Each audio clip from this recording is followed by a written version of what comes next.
Okay, good evening. I'm going to call to order the January 16th, 2024 regular City Council meeting. First item on the agenda is the Pledge of Allegiance. I pledge allegiance to the flag of the United States of America and to the republic for which it stands, one nation, under God, indivisible, with liberty and justice for all.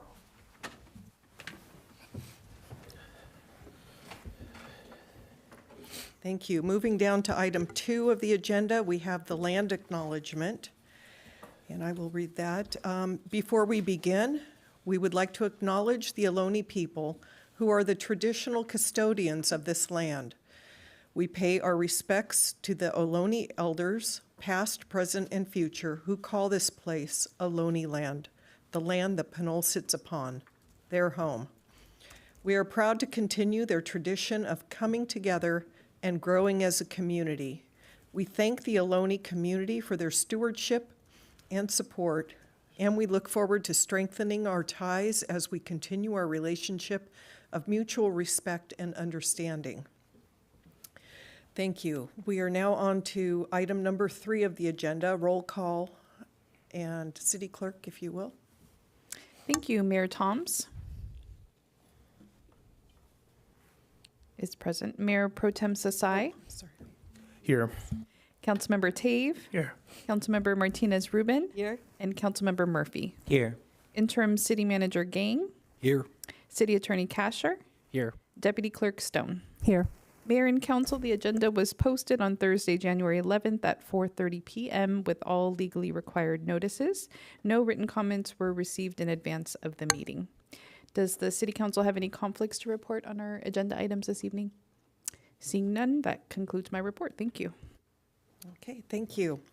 Next, we have closed session. We'll have one closed session item this evening, and that item is conference with labor negotiators. This is per Government Code 54957.6. Agency designated representatives include Greg Ramirez from IEDA employee organizations, include Management Compensation Plan, the MCP. Are there any public comments on the closed session item? No, Mayor, there are no public comments. Thank you. With that, I think we expect to be back no later than 6, but possibly earlier. Okay. Thank you.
Okay, good evening. I will now reconvene the regular meeting of the Pinole City Council.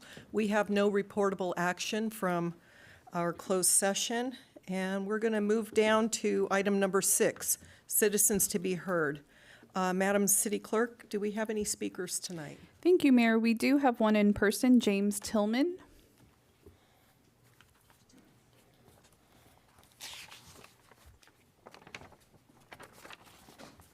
Looks like we also have Irma report.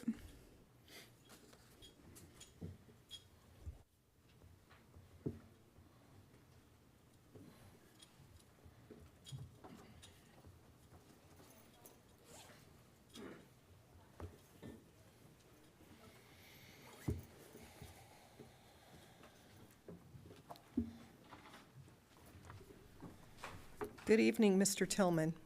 Yes. Good evening, Council. Hopefully I can ask some questions and help to get some answers for it. I have a concern about the 7-Eleven store. Why hasn't it been opened? It's completed. That's one of my questions. And then also Safeway. What's happening with Safeway store? We've lost several businesses out of there. We lost the pizza place. We lost tire place. We lost the car wash place. There's about the bank and so forth. What's going to happen? Are they going to develop that with a gas station and a new Safeway like Hercules? That's one of my questions. And then also, I like to talk about bringing back the reserves, police reserves. We had them in in the 90s. We had reserves that were citizens that come in and be trained to the local college, and they were allowed to ride with the police officers, and had some of them had police duties as they put the time in. And we need a larger force and a backup for the police department, and so that needs to be looked into. Maybe we can have a meeting on that. And then the last one is an ADA problem. Lucky Store has closed one of their doors because of theft. And I'm handicapped and disabled. And it makes it very difficult for me to enter the store all the way down the far end. I would like to have our city attorney, if we talk about the ADA laws, not only in the Pinole, but also in the county and also in the state and the federal level. because I think it's a violation of the ADA law by locking people out, because the law says an ingress and egress, it has to be the quickest area for the disabled, and it's not. And so we need to look at that. So with that, I will shut up and leave you alone. But if I can get some answers, I'd appreciate it. Thank you for bringing those to our attention. I would ask our interim city manager to see if we can get some response to put in our weekly report on the status of the two projects, the 7-Eleven and the Safeway. I'm not sure, I'm not able to answer that for you now. And then we can certainly look into what the protocol for police volunteers are and get back to you on that. Right. Okay, thank you. Thank you.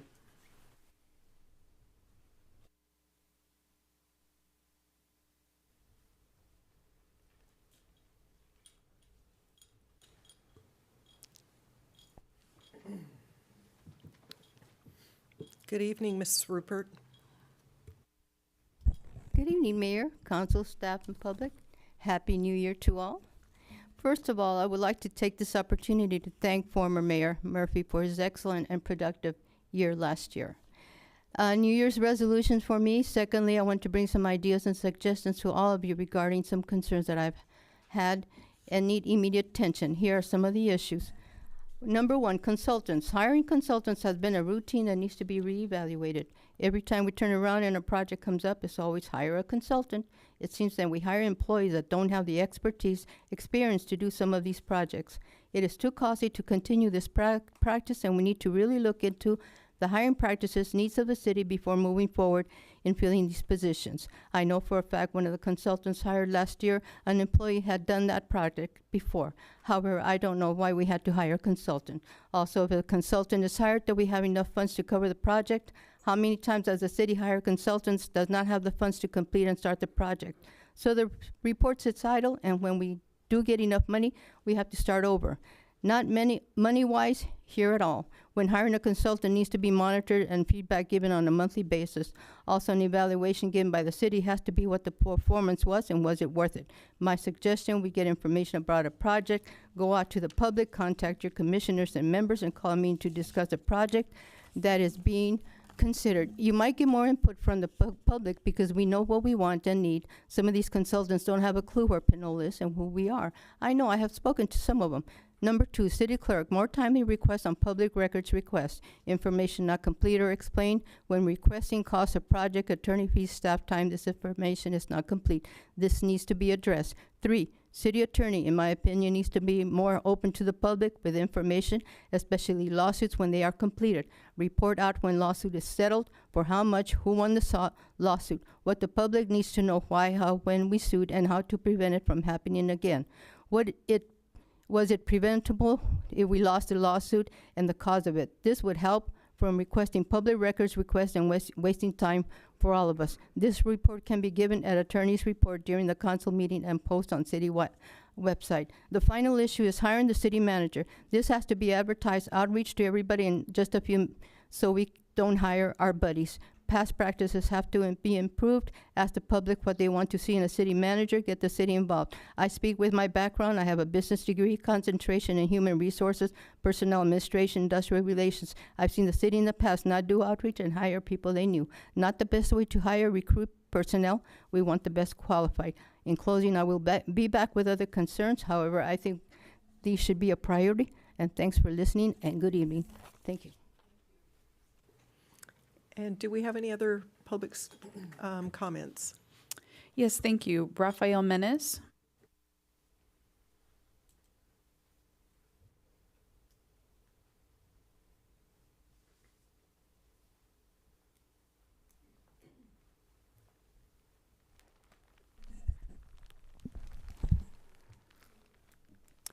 Good evening, Mayor, Council, staff, and members of the public. My name is Rafael Menes. I'm a resident of Pinole. And tonight I would like to talk, unfortunately, about the continued presence of COVID-19 in our communities. Of late, the level of COVID-19 detected in hospitals in Contra Costa County has risen to the moderate level, i.e. over 10%. of those admitted. While we don't have access to as accurate or as localized a data as we did earlier in the pandemic due to the shutdown at county and other levels of various supportive mechanisms, I would note that there's evidence, and you could refer to recent articles. I believe it was Sunday before last of a Chronicle, an article written by infectious disease specialist at UCSF discussing that the current variant of COVID-19 varies significantly from prior variants, about as much as Omicron did from variants before that. So fortunately, the most recent vaccine helps protect against it. Unfortunately, prior vaccines aren't as effective, and only something on the order of 20% of people in the community have gotten the latest booster shot. So first, I would strongly encourage everybody, if you haven't gotten the latest COVID booster shot, to get it, because it will be beneficial versus this particular variant, even if you have been vaccinated in the past.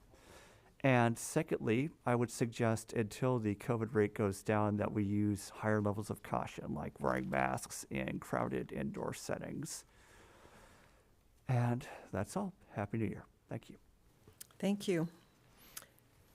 All right, any other public comments? No, Mayor, there are no more public comments. Okay, with that, we'll move on to item number 7, and that's proclamations.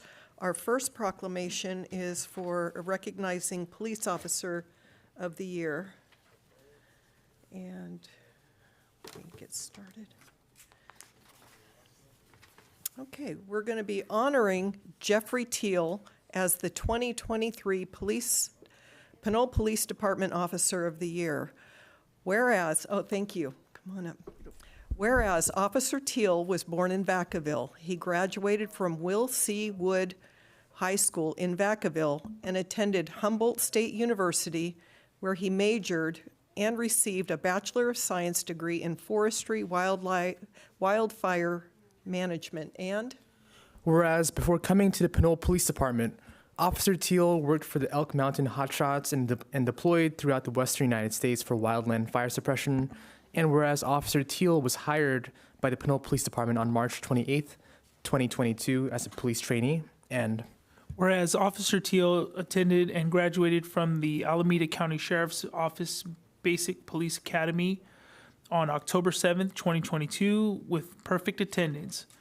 And whereas Officer Teal was appointed as police officer with the City of Pinole on October 10th, 2022, and Whereas Officer Teal was selected by his peers and supervisors as Officer of the Quarter twice in 2023, and whereas Officer Teal is consistently a top performer amongst his peers and has been recognized by members of this community for his community engagement and compassion, and whereas Officer Teal's coworkers have previously said he represents the police department well and is received well during interactions with the public and respectful regardless of the nature of the contact. And whereas Officer Teal represents the core values of the Pinole Police Department: honor, integrity, professionalism, and respect. now therefore I, Maureen Toms, Mayor of the City of Pinole, County of Contra Costa, State of California, on behalf of the City Council and the entire City of Pinole, do hereby wholeheartedly join the Pinole Police Department in proffering this city's most deserved commendation to Officer Jeffrey Teal for being selected Pinole Police Department Officer of the Year, and encourage all residents to acknowledge and applaud his road to success and his outstanding contributions to the community.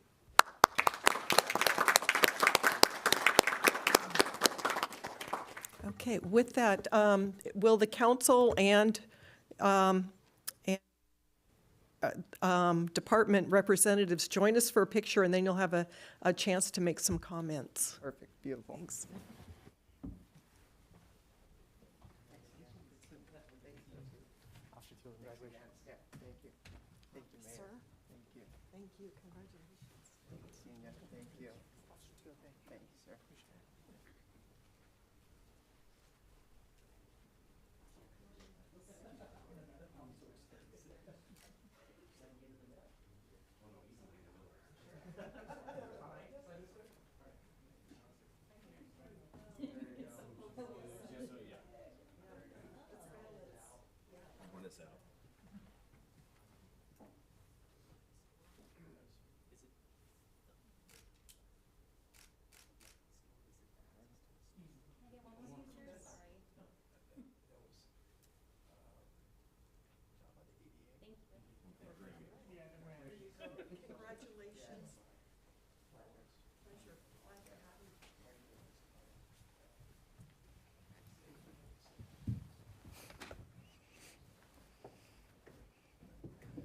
I'll just make it brief. Yeah, I just want to say thank you to the mayor, council member, also public that's here today. It's bigger than just face value here. These things come, it's great to be honored for it, but it comes from the people I work with, command staff, family members. I couldn't do it without the people around me, the city, the community here. It's an honor, but again, the work must go on, and it's a pleasure to receive this tonight, but I'm excited what the years to come and then also future years to come here. And again, I appreciate it, Pinole taking the chance on me and back in 2021, sending me to that academy. And again, it's a pleasure to work here, and I'm excited for the years to come. Thank you. Excellent. Thank you. And I'm sure that that's only the first of maybe 2 more acceptance speeches that you'll have to give in the coming month. And just a reminder to the community that there will be a crab feed where Police Officer and Firefighter of the Year will be honored for both Pinole and Hercules.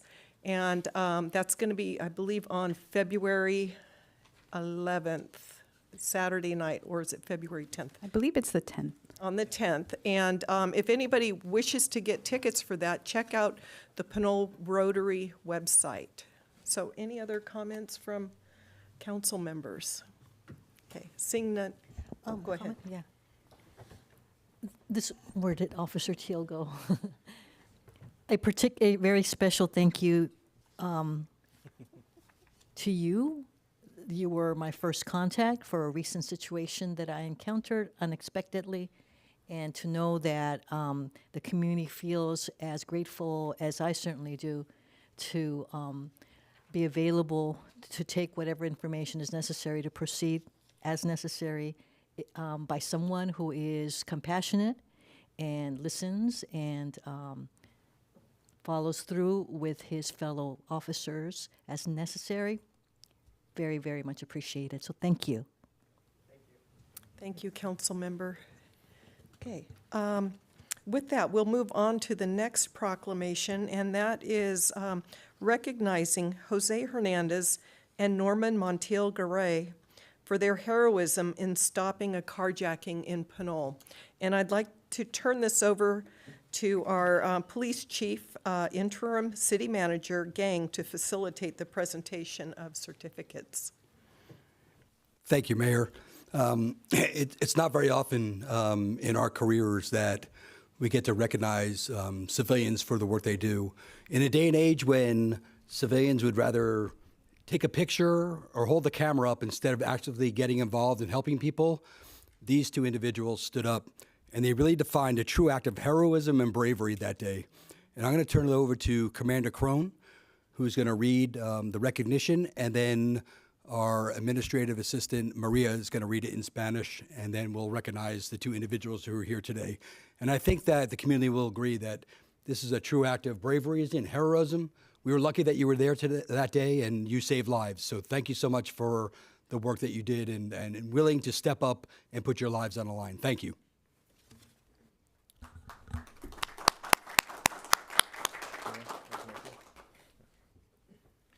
Good evening, Mayor, Council. How are you? Good to see you. So we had a slight change. Instead of Jose Hernandez, it actually prefers Jamie Castellanos. So we'll be referring to that, so I don't want to surprise anybody. So we're going to go paragraph by paragraph. I think it'll be easier to track, so bear with us. Thank you. The Pinole Police Department and the City of Pinole recognizes the selfless acts of courage by Mr. Jaime Castellanos and Mr. Norman Montiel Garay on the 27th of December, 2023. El Departamento de Policía de Pinole y la Ciudad de Pinole reconocen los actos desinteresados de valentía del señor Jaime Castillejos y el señor Norman Montiel Caray del 27 de diciembre del 2023. On December 27, 2023, Pinole Police Department officers responded to an in-progress robbery at 2695 Pinole Valley Road. Officers quickly learned 2 members of the public had been shot and the suspect had fled the scene. With the community's assistance, officers were quickly able to locate the suspect and take him safely into custody. El 27 de diciembre del 2023, los oficiales del Departamento de Policía de Pinole respondieron a un robo en curso en 2695 Pinole Valley Road. Los oficiales se enteraron rápidamente de que 2 miembros del público habían recibido disparos y que el sospechoso había huido de la escena. Con la ayuda de la comunidad, los oficiales pudieron localizar rápidamente al sospechoso y ponerlo bajo custodia de manera segura. The 2 members of the public, Mr. Jaime Castellanos and Mr. Norman Montiel Garay, had each sustained gunshot wounds and were transported to an area hospital where they were treated for their injuries and later released. Los 2 miembros del público, el señor Jaime Castillejos y el señor Norman Montiel Garay, habían sufrido heridas de bala y fueron transportados a un hospital del área, donde fueron tratados por sus heridas y luego dados de alta. During the course of the investigation, officers learned the suspect had robbed an employee of the business and had attempted to carjack a vehicle. During the robbery, the suspect struck and violently threw the victim to the pavement. It was at this time that Mr. Jaime Castellanos and Mr. Norman Montiel Garay arrived. Seeing the victim assaulted, both men, without concern for their safety, came to the aid of the victim by attempting to stop the violent actions of the suspect. During their attempt to protect a member of the community, both men were shot by the suspect. Durante el curso de la investigación, los oficiales se enteraron de que el sospechoso había robado a un empleado del negocio y habían intentado robar un vehículo. Durante el robo, el sospechoso golpeó y arrojó violentamente a la víctima al pavimento. Fue en ese momento que llegaron el señor Jaime Castillejos y el señor Norman Montiel Garay. Al ver a la víctima agredida, ambos hombres, sin preocuparse por su seguridad, acudieron en ayuda de la víctima intentando detener las acciones violentas del sospechoso. Durante su intento de proteger a un miembro de la comunidad, ambos hombres fueron baleados por el sospechoso. By their actions, Mr. Jaime Castellanos and Mr. Norman Montiel Garay demonstrated the highest level of community care and concern for the members of the city of Pinole. Their selfless act was one of valor and courage in the face of danger. Con sus acciones, el señor Jaime Castillejos y el señor Norman Montiel Garay demostraron el más alto nivel de cuidado comunitario y preocupación por los miembros de la ciudad de Pinole.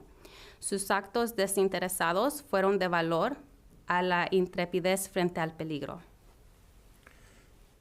Mr. Jaime Castellanos and Mr. Norman Montiel Garay, you are recognized for your actions on the 16th day of January 2024 and awarded the Pinole Police Department Community Valor Award. Señor Jaime Castillejos y Norman Montiel Garay, se les reconoce por sus acciones el día 16 de enero del 2024 y se les otorga el premio al valor comunitario del Departamento de Policía de Pinole.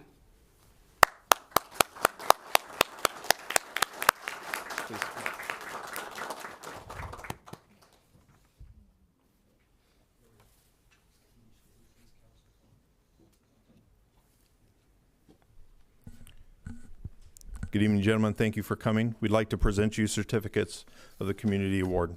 Thank you.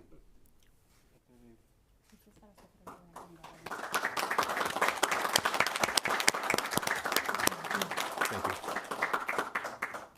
And we'd be honored if you would join us all in a photograph up front.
And did you want to make any comments? ¿Quieren hacer algún comentario? Solamente gracias por el reconocimiento. He just wants to say thank you for the recognition. You're most welcome. Okay. Anyone else? Anything else? Sure. Well, again, and I'll go slow because I can practice a little bit of Spanish, but not too much. You all did what we pay a lot of people to do a lot of money for, and it means a lot to us. Ustedes hicieron lo que ellos pagan a alguien para. Ustedes hicieron lo que ellos pagan para mucho dinero para hacer. Ustedes lo hicieron. Mucho gusto. Yeah, we thank you for your leadership, but we also especially thank you for being present today in the community.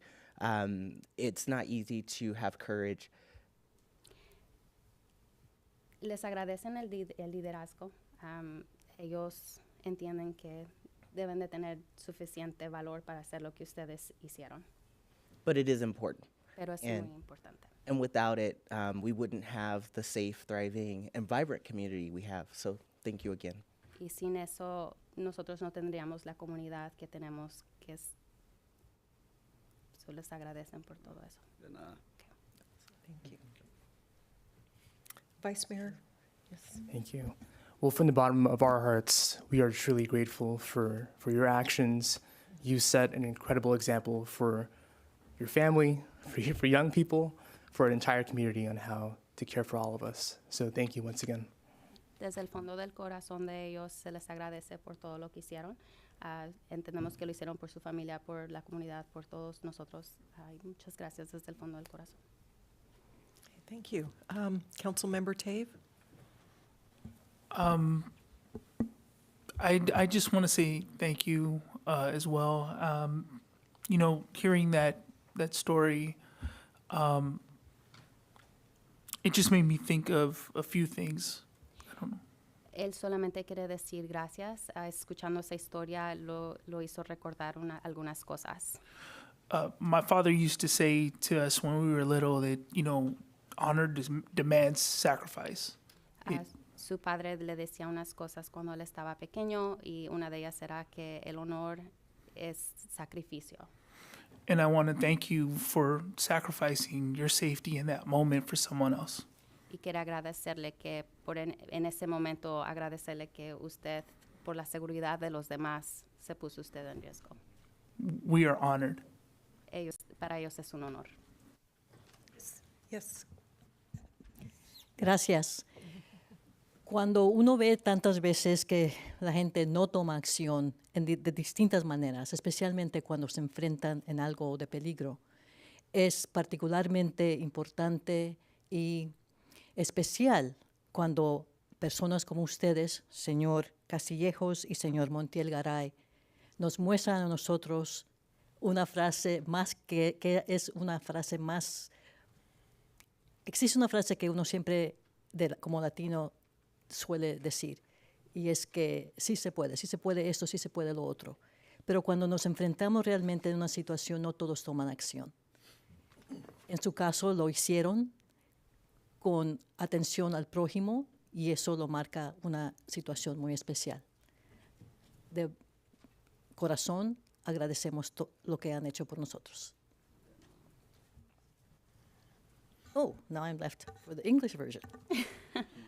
More often than not, when we see people talking about taking action, we see that they don't, especially when there is no danger involved and people don't take action. There's a lot of talk. So it's particularly special when two people like you, Mr. Castillejos and Mr. Montiel Garay, do something for what often as Latinos we say, you know, it can be done, the expression being si se puede, but we don't do so. And you, without thinking twice, have helped demonstrate, without concern for yourselves, but with concern for others, that there is some action that can be taken. So for that, from the bottom of our hearts, like my colleague has said, we thank you. Thank you also for translating. This is wonderful. I want to thank you both for being at the right time, at the right place. The victim, I'm sure, is grateful, And we, as the citizens of Pinole, are grateful that you helped take a bad actor off the streets.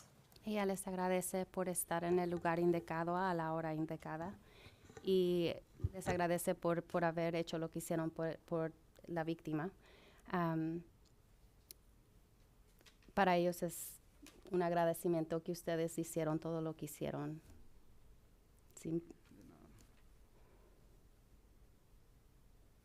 All right, with that, thank you very much. And I wanted to also let your family know who are videotaping that this will be repeated on the website and on cable TV, so you can catch the whole thing. All right. Thank you.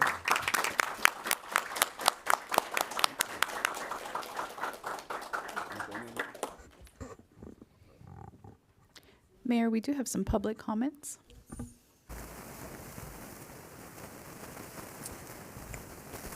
We have a caller, last four numbers 5748. Please state your name and city of residence.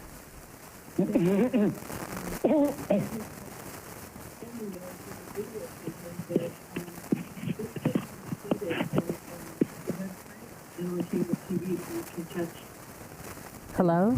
Are you able to? No. Hello. Yes, go ahead.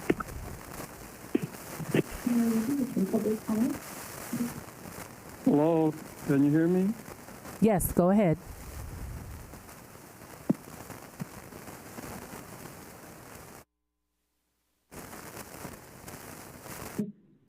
Hello. Yes, Mr. Vosnick, can you hear me? Yes. Can you hear me? Yes, go ahead. Sounds like it's breaking up at your end. There's a lot of static on the line, but I'll go ahead if you can hear me. We can hear you. Yes, I would like to. I would like to acknowledge and echo the comments for those two young gentlemen that helped out that day at the pretty terrible incident over there at the Chevron Mini Mart station. I think they got hit like 3 or 4 times in the last 2 or 3 years. So we ought to look at that too as well, what we can do to harden the security in and around our city, like there and on Fitzgerald Drive, but not to take anything away from those two gentlemen. They're like heroes and should be acknowledged as such. And I think if the Chevron management or the lady that they helped protect against that perpetrator there, as well as the police department and the city of Pinole haven't stepped forward, they should, and maybe take up a donation to treat these two gentlemen to a nice steak and lobster dinner, if not a upcoming police crab feed in one of the towns, because it affected our town, but it could have been, Hercules, or it could have been El Sobrani or another neighboring town as well. So kudos to those two young gentlemen, but not to dismiss their heroism and so on. I would just like to also comment that I think it's important to put this in perspective. And I didn't hear anything coming from the police department or the city council or the mayor that you shouldn't maybe promote that to the extent you are, to have public citizens come forward in the line of fire like that. Because these two poor gentlemen, granted, they did what they did and they ended up in the hospital, and I hope somebody took care of their hospital bills as well. But we wouldn't expect any citizen or an average citizen to get involved in an incident like that. Granted, this was an exceptional type of circumstance that these two gentlemen took on as heroes doing this, but I think there should be a warning put out to the public. And Sir, I you know a have lot 30 of seconds. Other cities do the same, like Walnut Creek and Oakland and San Francisco, that they would prefer it be handled by professionals in law enforcement as such. But thanks again to those two gentlemen, and I'll leave it at that. Thank you, Mr. Vosbrink. Any other public comments? Okay, seeing none, we will move on to our recognizing our firefighter of the year. And we do have Battalion Chief Whit McDonald here to accept this on behalf of Josh Andrews. So I'll go ahead and start. We'll be honoring Captain Josh Andrews as the 2023 Contra Costa County Fire Protection District Firefighter of the Year.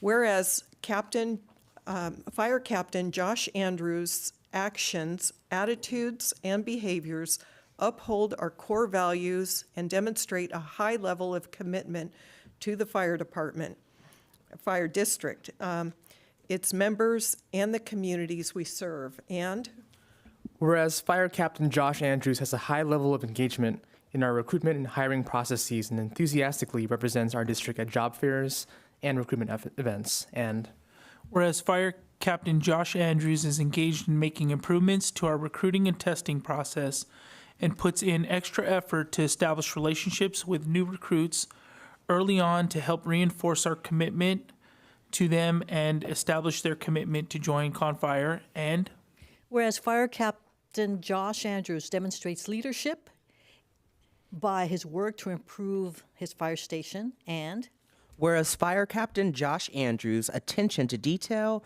effective communication, and constructive feedback for subordinates' improvement and professional development all help to maintain high standards and work to ensure the future success of our organization. And whereas Fire Captain Josh Andrews has been selected by his peers as the Contra Costa County Fire Protection District 2023 Firefighter of the Year.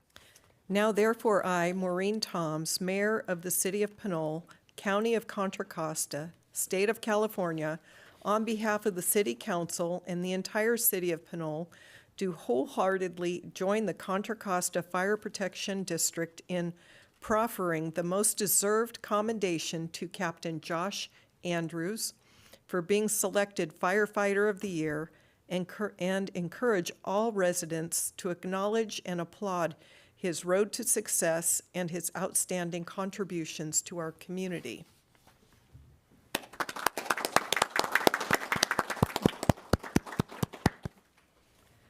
So I'll come down and present this to you, and then if you want to make some remarks.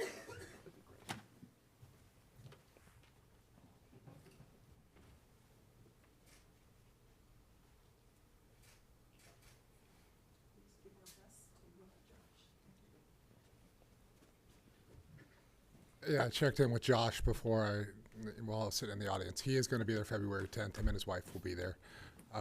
I would like to, as a coworker and supervisor, like to say thank you very much for recognizing. We're very lucky to have Josh working for us and providing service for all of our citizens. He's an outstanding firefighter, and thank you all for helping point that out, since it doesn't get pointed out as much as it should for these outstanding employees. Thank you. And we'll get our council picture with our Firefighter of the Year on February 10th. And thank you for coming and picking this up for him. Thank you, guys. Thank you.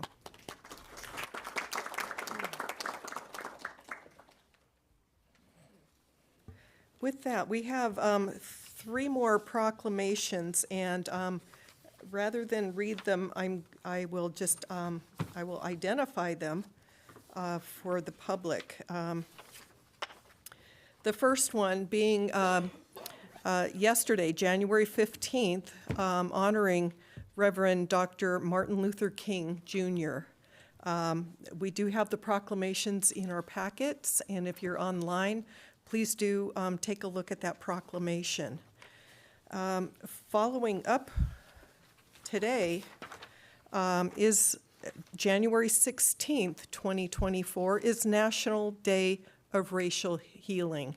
And that is also a very important day, especially just following up with the proclamation for Dr. Martin Luther King.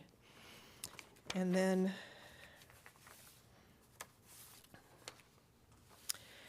then finally, we have next week, we will be recognizing Holocaust Remembrance Day, and that would be January 27th, 2024. It was on this day in 1944 that the camps in Germany were liberated. And so from this point forward, we remember that time. So with that, we will move forward on the next agenda item, and that's going to be reports and communications. And it's going to take me a minute to wake this up.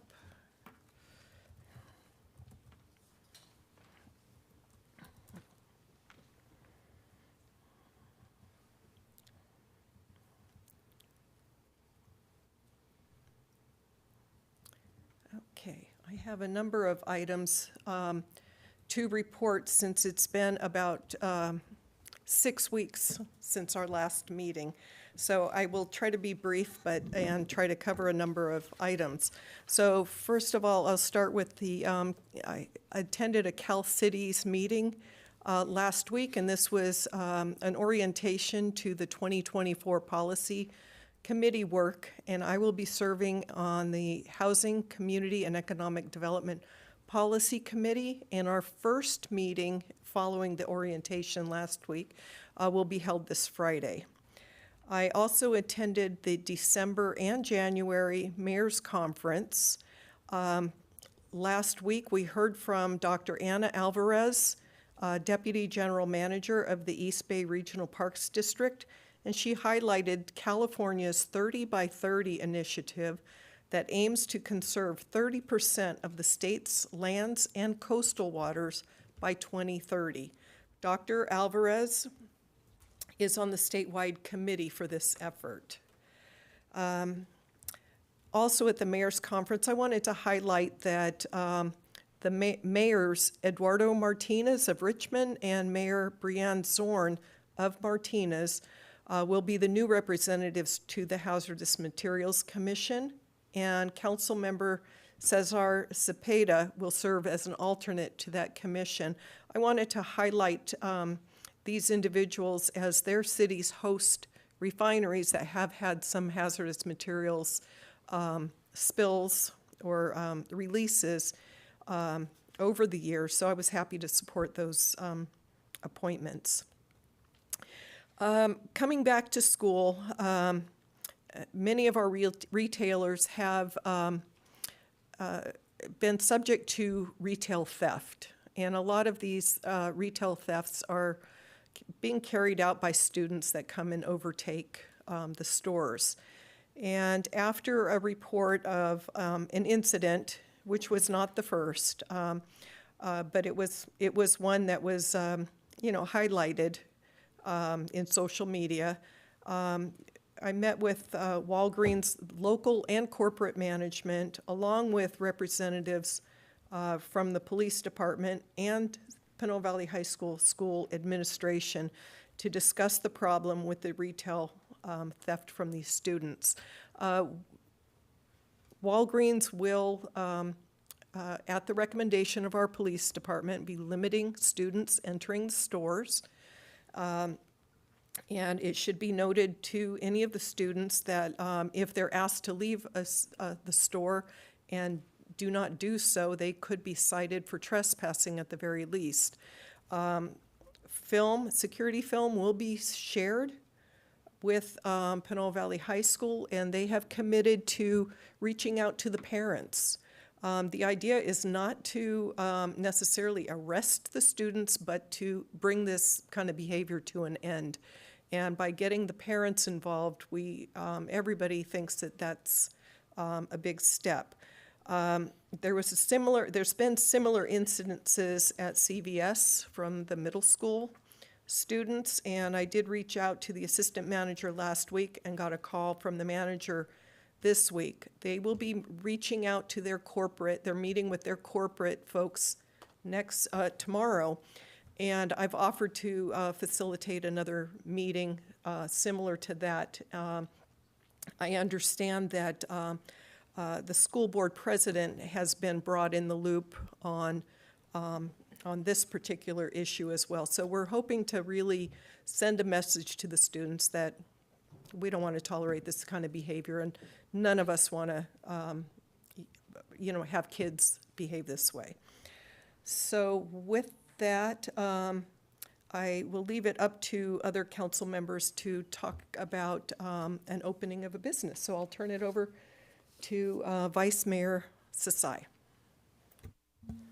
Thank you. Well, I'll start my council report actually with some communication update from the East Bay Regional Parks District regarding the closure that is there in the Bay Trail. So the San Francisco Bay Trail between the Pinole Shore staging area and Bayfront Park will be closed starting in early to mid-February 2024 to repair a 100-foot section of trail that was damaged by a landslide during the 2022-2023 winter storms. And construction is scheduled to take approximately 2 months. So I'm sure all of us have had a lot of constituents reach out about that issue, but very, very thankful, especially to our ward director for this area, Elizabeth Eccles, for her advocacy and moving this forward.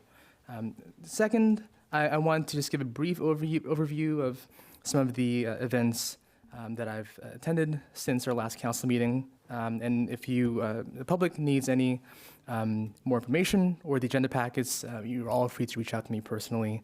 So December 7, attended the Contra Costa Mayor's Conference. December 8, attended a WICTAC meeting, actually a special meeting where we had Congressman Garamendi come in and give an update. So some of the highlights from that meeting were actually to review and appeal for a SIM fee for a development in El Cerrito on their main corridor. We ended up denying that appeal. And the second is an overview on the AC Transit bus shelter maintenance program in West County, their new model, and sort of how they plan on sustaining that. So we actually approved funding for 1 year to cover the cost of expenses for maintenance for our Measure J 28B funds. Secondly, attended another breakfast for West County electeds with Congressman Garamendi. Had a great time meeting regional leaders, his staff, and talk about the issues here in Pinole in his district. And last Thursday, attended the Contra Costa Mayor's Conference, and this past weekend attended the grand opening and ribbon cutting for Teaspoon Pinole, which is a great addition to our community, great addition to the Pinole Vista Shopping Center. We've come a long way from, like I said, Mervyn's and Payless Shoe Stores. Appreciated them. Grew up going to their stores, but it's a great addition, and our community was so happy. The line was incredibly long, went past Food Max, but folks were so excited. And also want to welcome in, last Friday, they started their first day, our new interns, Ileana and Phoebe, who are both exceptional, so driven. I'm not sure, Dave, if you can pan off to the front row there. But they'll be attending council meetings. And by the time they're done with this internship, hopefully pros and understanding city government and what we do here. Love that. Yeah, everybody give a round of applause. But other than that, I just want to wish everybody a happy New Year, happy Martin Luther King Jr. Day. I hope all of us, as individual leaders in our community, had a chance to reflect on his legacy, and also reflect on what we can do as individual citizens to combat what he defined as the three evils, which is racism, militarism, and poverty, and further what we can do to dismantle the systems that perpetuate those harms. So I look forward to the work we have to do in 2024. Lots and lots of work to do. But with that, I'll give it back to our mayor. Thank you. Okay, thank you. Councilmember Murphy. Of course. Good evening, everyone, and Happy New Year. It is so wonderful to see all the things our city are doing. So thank you, Mayor and Mayor Pro Tem, for representing us in so many ways. I think my report is pretty quick. But something a little fun this winter. I know it's raining. If you're like me, I am so much of a sun person. But a couple of days of this winter, how about joining the 511 Contra Costa Winter Walk Challenge? 511 Contra Costa is hosting a winter walk challenge. This aims to better our environment and, of course, build a healthier community, not just in our city of Pinole, but across Contra Costa County. How does this work? Well, every Monday, participants receive a new email or a new walk challenge all the way through mid-March. The first week, which is this week's walk challenge, is diamonds. So what that means is that if you would like to participate, you take a walk and you look at diamond-shaped things along the way, in nature, on a sign, along the path. I think our public works staff can help you with some diamond signs probably, in the sky and all around. You take an outdoor walk, you snap a picture that captures this week's theme or any week's theme, and then you reply to an email by the end of the week with one of those photos. They'll probably, more than likely, post one of your photos online, and then at the end of the challenge, 10 winners will be randomly selected. Each week, 10 winners will be randomly selected to win a $20 Amazon gift card. So, of course, if you're an Amazon guru, you probably would really appreciate that. But it's actually a really fun way, again, to better our environment and also just keep our community healthy. During one of our most sad times, actually, winter is a time where a lot of folks feel alone and sad, and this is a great way to participate with friends and family on a walk. Again, a weekly walk. Doesn't have to be too much. If you want to do more, that's great. But this Winter Walk Challenge is made available from our Contra Costa Transportation Authority and the Bay Area Air Quality Management District. So just want to encourage folks to visit 511cc.org/walk. You can sign up there. It's super simple. Again, they'll send you an email every Monday, and by the end of the week, you just send them an email back with a picture of whatever relevant challenge theme there is of the week. So just want to encourage folks to do that. I'll be participating, and if any other city staff or other council members want to join me and fight for that $20 Amazon card, let's do it. But more importantly, let's just stay healthy, happy, and keep our environment clean as much as possible. Secondly, I wanted to also say I'm also excited to join again on my second year on the Cal City's Transportation, Communications, and Public Works Policy Committee. This Thursday, we'll be having our meetings for those who are interested. The Transportation, Communications, and Public Works Policy Committee reviews issues related to transportation planning, technology, funding, construction, public works, telecommunications, and other related areas. This week, we'll be discussing state transportation planning, which will primarily discuss the governor's recent released budget. Every early January, the state governor releases his or her, his thus far, until we find a her, governor budget proposal. And so we'll be discussing that as well as the state transportation dollars going to cities around that budget. And then we'll also be discussing a number of programs from the California Energy Commission, which includes grant opportunities. So very much looking forward to circling back to council and, of course, our city staff and our grant management team to make sure that we are ready, set, and go when it comes to California Energy Commission programs and grants that are available. And then last but not least, just want to remind folks that it's 2024, if you didn't know. Happy New Year, and with a new year means new laws. There are a number of new laws that I want folks to be making sure you check out. 511contracosta.org is a great resource to understand a lot of the transportation laws. Two, for example, include AB 413, which a lot of folks in a lot of cities are dealing with and experiencing, as this is a new law. This new law says that vehicles are prohibited from stopping or parking within 20 feet of an intersection or crosswalk, or within 15 feet of any crosswalk where a curb extension is present. The law is intended to increase visibility for all road users, to see oncoming traffic, and of course to keep more people safe. And again, this is a new law starting in 2024. If you haven't heard about it, I really encourage you to look it up. And secondly, there's also AB 2773, which requires a peace officer making a traffic or pedestrian stop to state the reason for the stop before asking any questions. And so again, new laws, new year, hopefully not new you, but if it's new you, that's great too. But definitely stay informed, and let's keep each other safe. And as much as possible, we'll be keeping you educated about the new 2024 laws in the city of Pinole, and of course in the state of California. So that concludes my report, and thank you so much. Thank you. Councilmember Tave, do you have anything to report? Yes, just want to say Happy New Year to everybody. Couple things along the energy line. On November 16th, the CPUC met for the infrastructure revenue requirement for PG&E. So there are, over the 23 to 26 years, an anticipated rate boost that PG&E asked for. They did ask for a 26% increase from the $12.2 million. But the CPUC did land at 11% increase, which was, the double digits, right? So that's a moderate compared to the ask.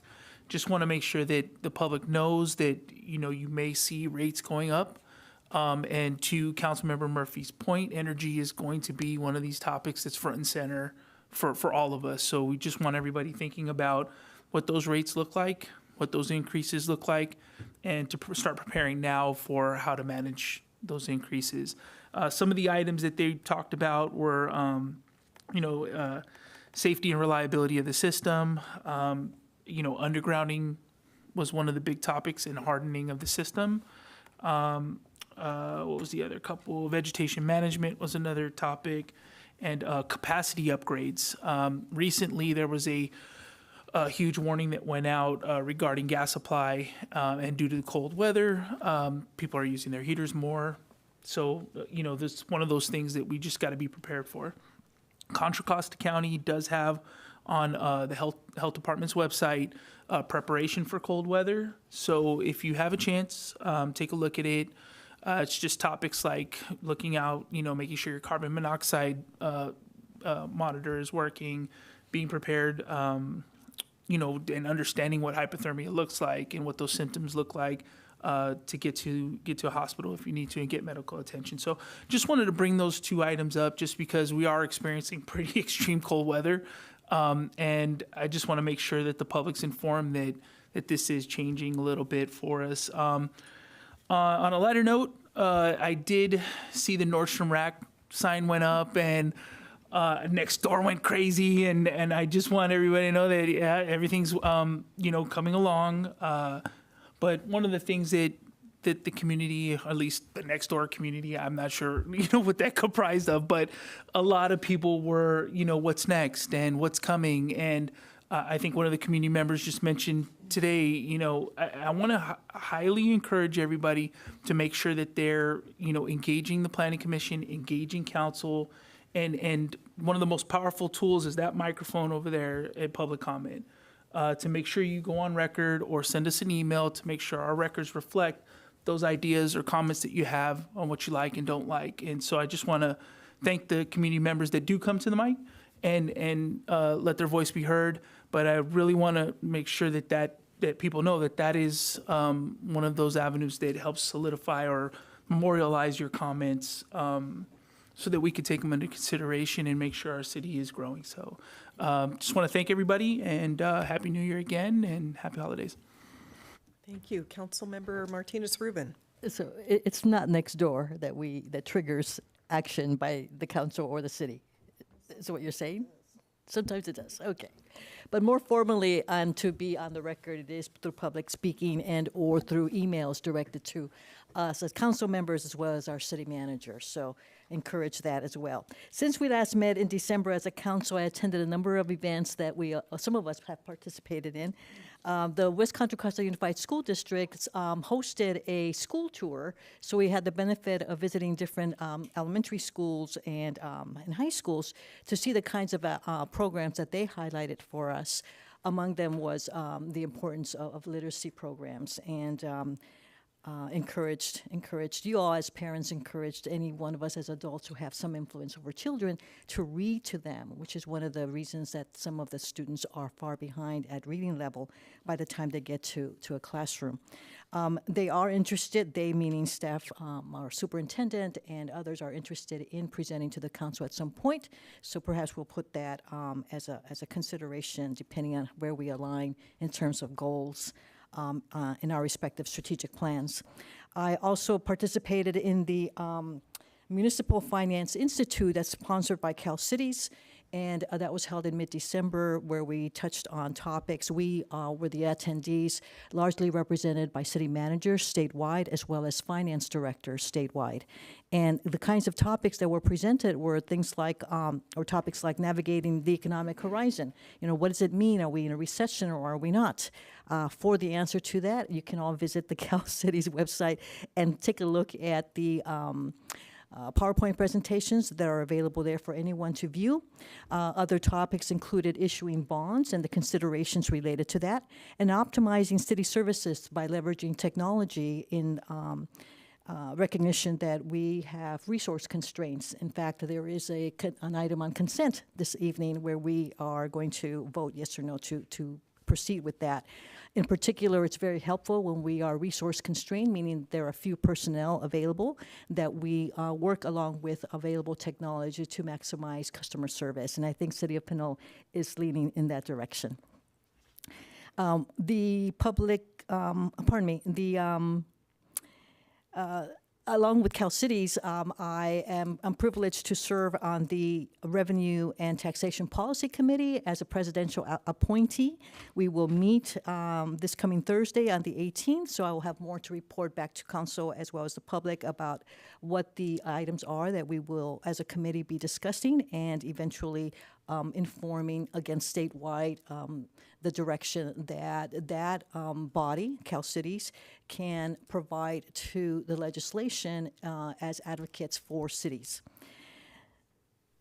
This morning, seems like so long ago, but this morning I also had the privilege of spending some walk time before the rains with our city chief, interim city manager, highlighting an area in Pinole which affects many of us, and that is the Pinole Creek, which bisects our city. And some sections of it in particular have, unfortunately, are in need because they have periodically different levels of litter that we cannot seem to control for various reasons. Some of those items are windblown, some of those items come from across town, but nonetheless they are there. So we will pursue, we meaning Chief and I at least, and any council members are welcome, along with members of the public, to have a discussion about how to mitigate the litter that is there. And I think it's going to involve a number of different entities, not only us as city council or / the city, but as well because it's private property, the private property owners and or the lessees, including the management of the bowling alley, which is an area where adjacent to the Pinole Creek is largely affected by litter that continually is there. And we hear from the regular walkers who are members of the public who it's obvious to them that that area needs attention. So thank you for the time that we spent on that walk, and we were able to escape the rain for a little bit.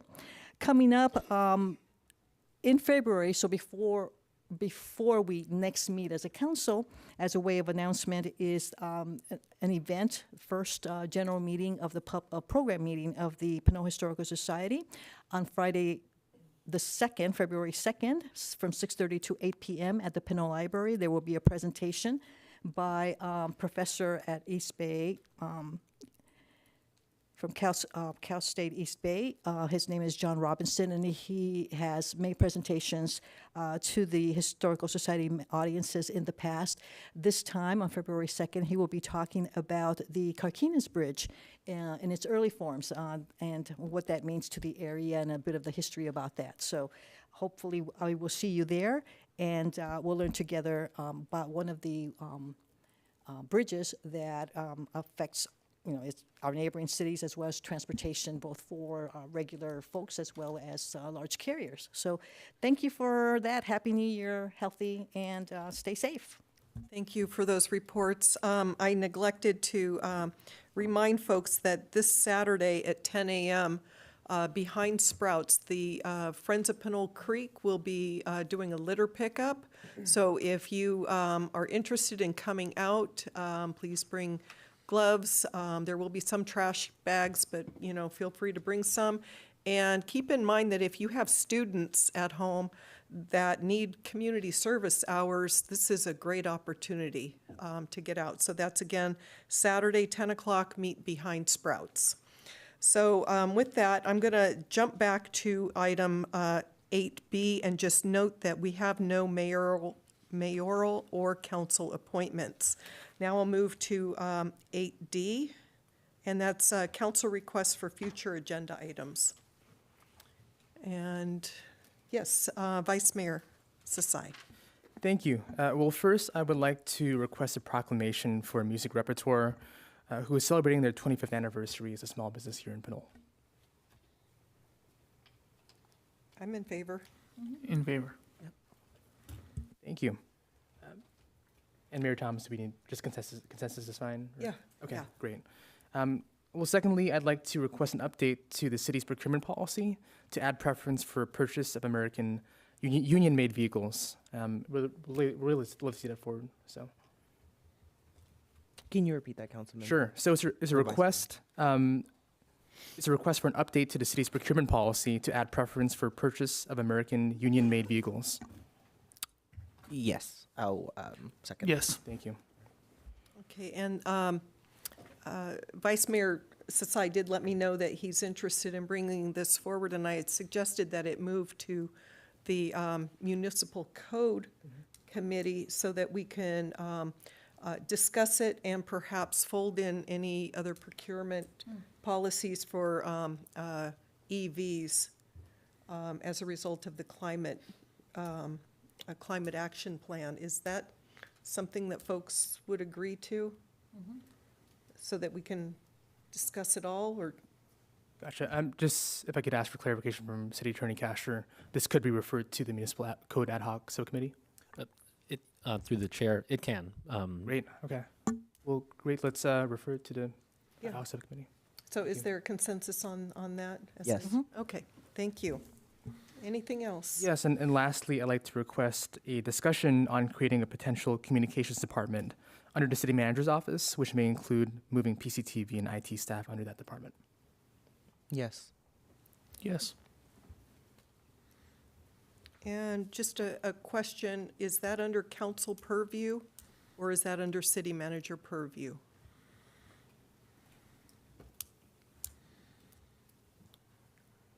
That's a good question. I think we could discuss that at the staff level and then make a recommendation. If it's something that does need to come back for direction from the council, we could certainly do that. Otherwise, we could follow up with the Vice Mayor Sasai to figure out a way to move it forward. Is that it? Yes, thank you. Okay, thank you. Okay, anything, Councilmember Murphy?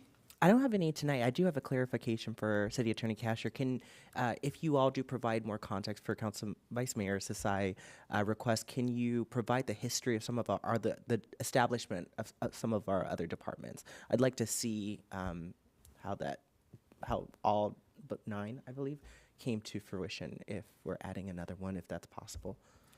Sure, happy to. Thank you. Yeah. Okay, thank you. Anything, Council Members Martinez-Rubin? No. Okay, and Councilmember Nope. Tate? And I have none either. So we'll move on to City Manager Report. Or public comment? Yeah, is there any Yes. public comment on? Yes, go ahead. Thank you. We do have Rafael Menes who would like to comment for 8D. Okay.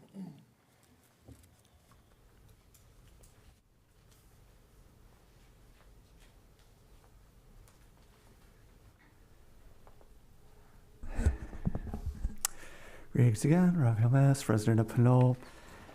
And tonight I would like to ask the council consider a future agenda item condemning Hamas's attacks on the state of Israel and calling for a bilateral ceasefire between the state of Israel and Hamas for several reasons.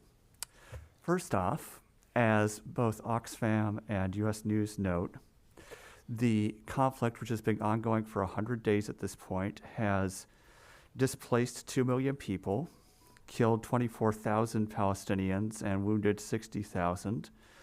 There's been a destruction, frankly, of most of the medical infrastructure throughout the Gaza Strip, a blockade limiting access to the basic essentials of life, such as, food, water, electricity.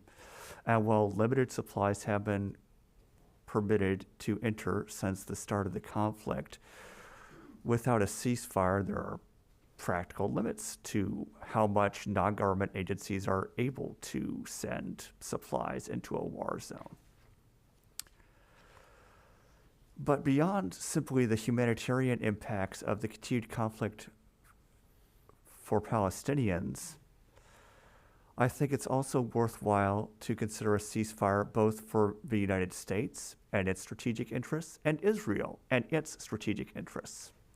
Israel's stated aim in this conflict is the complete destruction of Hamas, both in Gaza and elsewhere. But as we've seen recently, actions by Israel to strike at Hamas outside of Gaza, the attack within Lebanon, have led to a potential escalation, broadening the war into Lebanon, into potentially Yemen, into becoming a regional conflict. And while Israel may be able to sustain that in the short term, though I would note that it's beginning to feel some strain from even the current level of commitment to low-level conflict at its northern border and significant conflict within Gaza, such that several reservists have returned. The regional implications of expanding the war to Lebanon and the potential collapse of Lebanon, I believe, would be disadvantageous to the strategic interests of the United States, given the current threat priorities we're facing throughout the globe, Russia's actions in Ukraine, North Korea's increased threats towards South Korea, our ally, where we have several thousand troops stationed, and the difficulty we have in even agreeing on funding the government or on funding any of our allies. And therefore, I don't believe that further overextension is in our interests. And therefore, I ask the Council to support a resolution backing a ceasefire. Thank you. Okay, thank you, Mr. Menace. Before I move on, are there any other items to consider for future agenda items? Mayor, we do have one more public comment online. Thank you. Telephone caller, last four numbers 5748. Good evening, Mr. Vosbrink. Go ahead.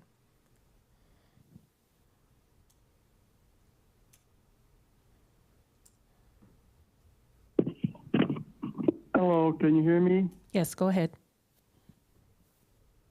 Yes, I'd like to put two future agenda items on on the table this evening to represent the citizens of Pinole regarding our public health and safety. Going back several months ago, it was presented to TAPS by several people and myself that they be a report given by one of the members of the police department with regard to the crime in and around our city, primarily the traffic and pedestrian citations, stops, ticketing, arrests, and so on for the pre-COVID, during COVID, and or the post-COVID pandemic, so to speak, over the last maybe year and a half or two. And they agreed to that, and Director Mishra said he would ask Chief Gang and Sergeant Lieutenant Avery to come in, and then in the following meeting they said they would schedule it, and they never said they refused to come and present it. but I think it's about time that we have a formal presentation to both TAPS, and the same presentation can be given at the city council meeting, like they do twice a year or every other quarter, like they do in Vallejo, they do it in Santa Rosa, they do it in San Ramon, they do it in Walnut Creek, and they just did one today at the Sheriff's Department with the Contra Costa County if they need some guidelines or samples of what kind of a presentation they need to put together. And I know they've done it in the past, and it would help put the situation in the forefront of the public's mind and be more transparent with what's happening and not happening in and around our city with regard to crime, traffic, and pedestrian Sir, you have safety, 45 seconds. especially what is happening up in and around Fitzgerald Drive, which would lead to my other request to do a study for a 6-month satellite substation with 2 police officers stationed in a property on the site of Fitzgerald Drive to cover the 1200 to the 1500 block of Fitzgerald Drive and the nearby proximities, with also including Appian Way. Thank you very much. Okay, any other public comments? Okay, No more public comments. all right, with that, thank you. We'll move on to city manager report. Thank you, Mayor. Just a couple of items tonight. First, I want to report out that unfortunately, Director Rogers, our community service director, will be leaving us. He accepted a position in Modesto and will be starting with them fairly soon. So we want to appreciate him and thank him for his time here, and we'll miss you, and we wish you luck as you move on. However, with that, we do have somebody that is going to be named as the acting community service director, and she's been with the city for 6 years now and has done a great job, and we have all the faith in the world that she's going to do a great job as the acting. Maria Picasso will be named as her acting community service director. So we're excited about elevating Maria and giving her an opportunity to perform in that role. And right now I'm working with HR to initiate a national recruitment for the position. Looks like mid-February we'll probably go and be able to put that out so everybody knows about that. We use all the social media platforms, LinkedIn, and all the other places to get as many applicants as we can. And certainly any internal candidates are invited and also very encouraged to participate in that process. So we're excited, although we'll miss Director Rogers, we're excited about Maria's opportunity, and she's done a great job in earning that position. So again, Maria, we're excited for you, and we're here to help you along. The other thing I want to mention is the emergency operation plan, which we've talked about for quite some time. We're excited. We reported out, I think, last month that we're working with Cartse Consulting to update our emergency operation plan.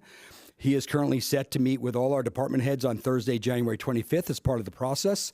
We know the EOP is long overdue in getting input and perspective from all individuals and departments, and the city as a whole is vital to the update and the process of the implementation of this EOP.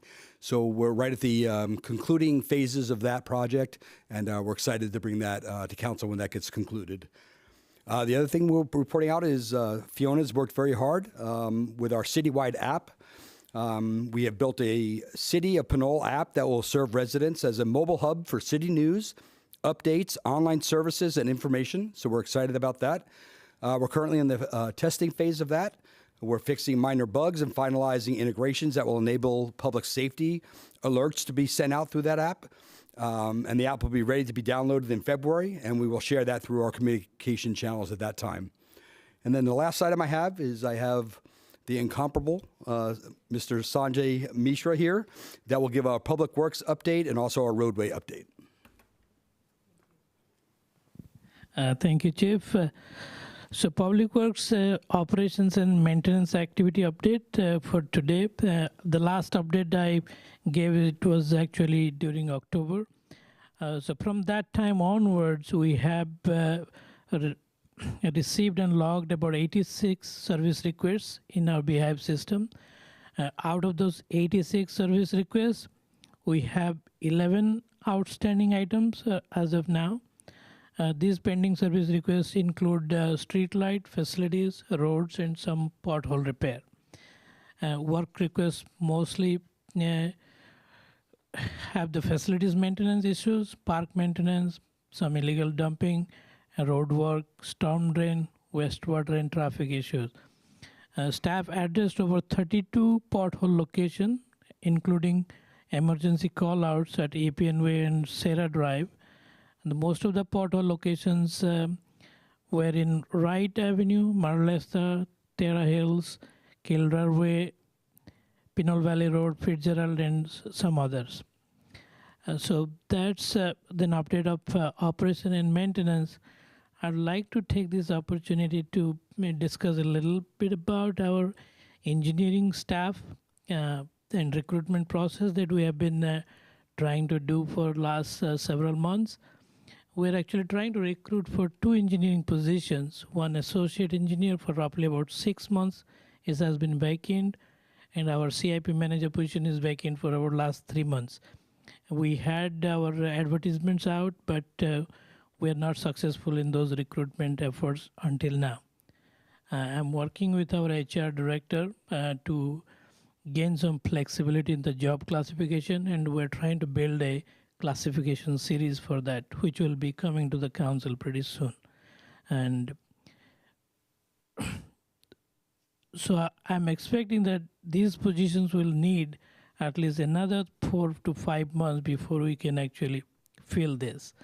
And during the next council meeting, I will have a staff report requesting council to appropriate funds to hire consultants so that we can move some of the CIP projects and related work.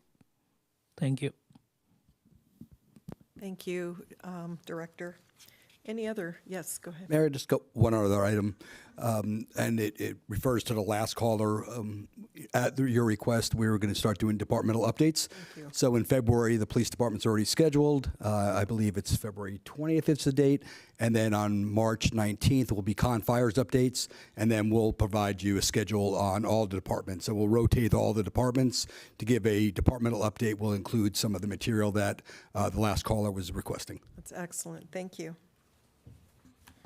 Okay, with that. I do have 2 questions, Mayor, on the city manager's report.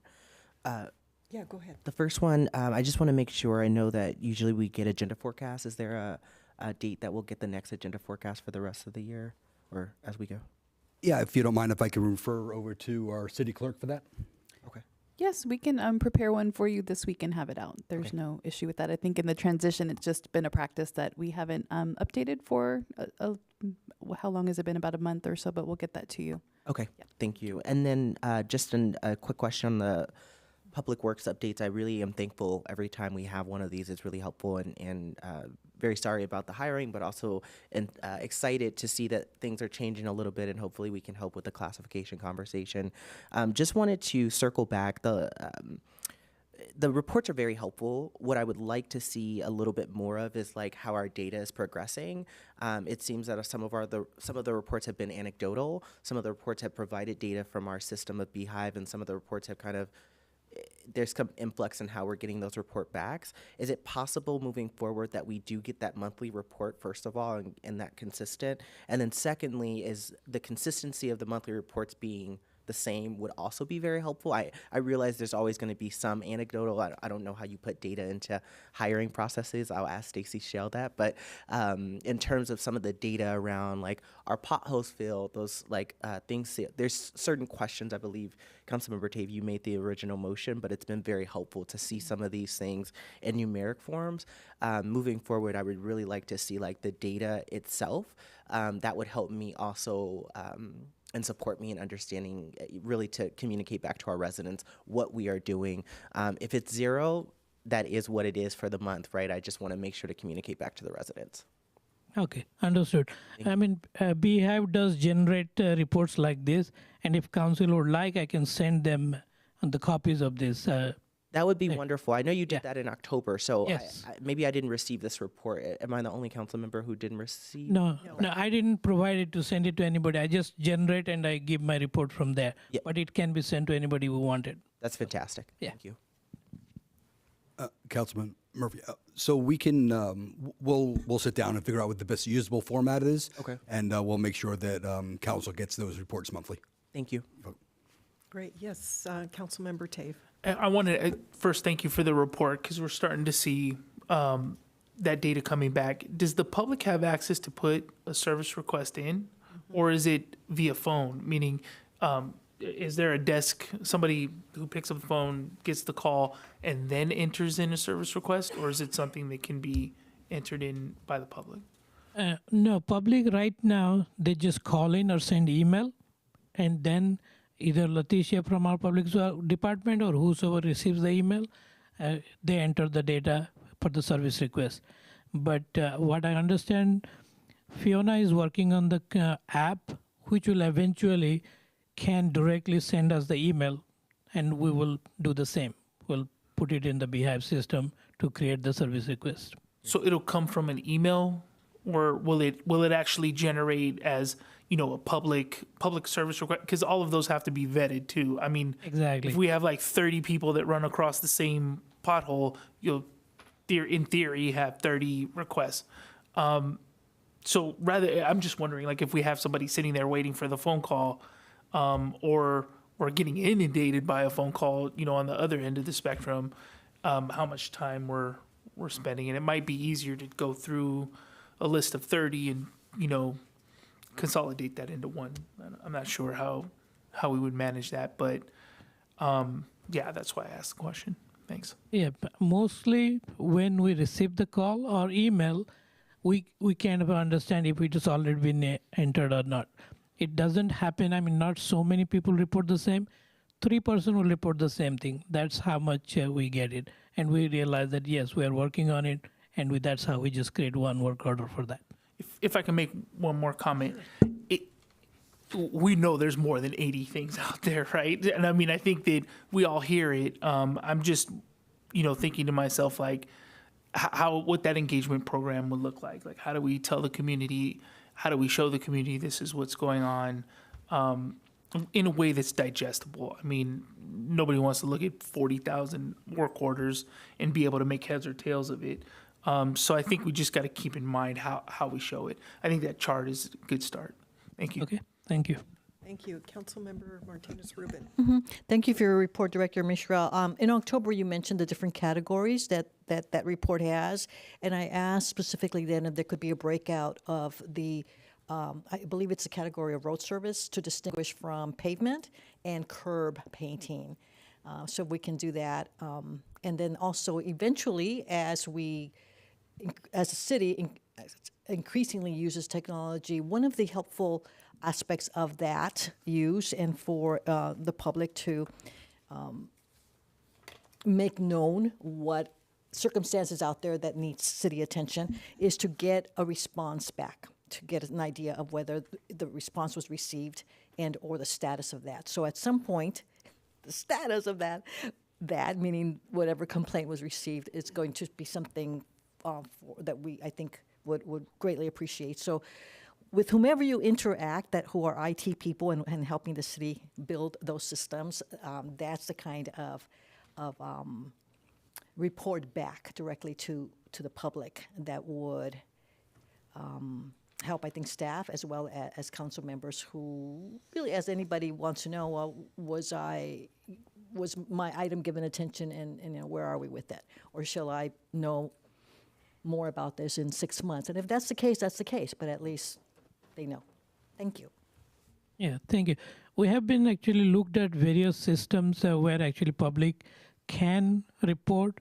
We do actually internal work, and we post it out saying that this item is taken care of, something like C-Click Fix and similar services. And but I don't think we have finalized the platform to go there yet. But definitely we have looked at a few of those services so that it can be promptly responded to people. People can see there on the website being updated, so there is no need for email or calling back and all that. Okay, thank you for the report, and I would just request that that information from your report go out into the newsletter that goes out Thursday or Friday this week. Yeah, we'll add it to the polls. Yes, thank you. Okay, with that, city attorney report. Thank you, Mayor Toms. Just briefly wanted to mention that with the new year, we have a new series of ordinances and laws that have come into effect, as Councilmember Murphy mentioned. So I want to thank Vice Mayor Sasai and Mayor Toms in advance for their work on the Municipal Code Update Subcommittee. We will have our next meeting this coming Monday, the 22nd, where we'll be discussing a range of the ordinances that we have coming forward. One in particular, an update on the single-use plastics ordinance. So I want to thank our Community Development Director, Lily Whalen, and our Sustainability Fellow, Kapil Amin, for their great work. We have a report that we'll be presenting to the subcommittee on feedback received from the local businesses and recommendations on language for that particular ordinance. So looking forward to moving that forward. And we'll also kind of develop a schedule around the other ordinances that we have in the pipeline, safe storage for firearms, and we have a number of ordinances that are necessitated by our adoption of the housing element. So we'll be discussing all of those and develop a schedule around bringing those forward to the City Council for discussion and approval. That concludes my report. Okay, great, thank you. Any public comments? Okay, seeing none, we'll move on to the consent calendar. We have items 9A through L. Are there any requests to pull any items from council members? Just item J. Item J. Just have a quick question, actually. Okay, any others? Okay, any public, oh, yes, go ahead. Yes, just really quickly for item F, as in Frank, and H. And H, okay. Okay, with that, we'll take public comment. Yes, thank you, Mayor. We have quite a few comments on the consent calendar. From James Tillman, we have a comment for item 9C. It looks like maybe D, E, F, and L as well. And then we also have item B and D for Irma report. And then I have a comment on item 9H as well. Okay. Thank you. Yeah, we're on A. Yes. Oh, go I'm sorry. Oh, go ahead. I didn't realize you had a microphone up there. Thank you. Yeah, I'm having problem. The ADA device here for ears is not working, so it's very hard for me to understand what's being said. So what I want to do is probably deal with this issue and then probably end up giving up the other issues that I have on the other items of consent calendar. But my understanding is that on A is going to be a letter of understanding for the AFSCME Local 1. My biggest concern is the state's having problem with PER system now. So many people have retired in the state of California. It's put a burden on the PER system, and they're actually talking about reducing payments to retirees. My question would be, is there anything within that? Because I don't have a staff report here to understand everything on the letter of understanding. Is there anything about increasing the per amount for retirees in order to make sure that the funding, which is underfunded now, be somewhat funded? That's my question. Okay, we'll see if we can get staff, human resources staff. And I think you still have some time left. I'm sorry. You still have some time left. Are there any other questions or comments you want to make on the Yeah, I have consent other calendar? questions, but I'm going to leave with this one because I think it's the most important for retirees and people that are in Local 1. Okay, with that, just a question, is Stacy online? It looks like she is online. Director Shell, there she is.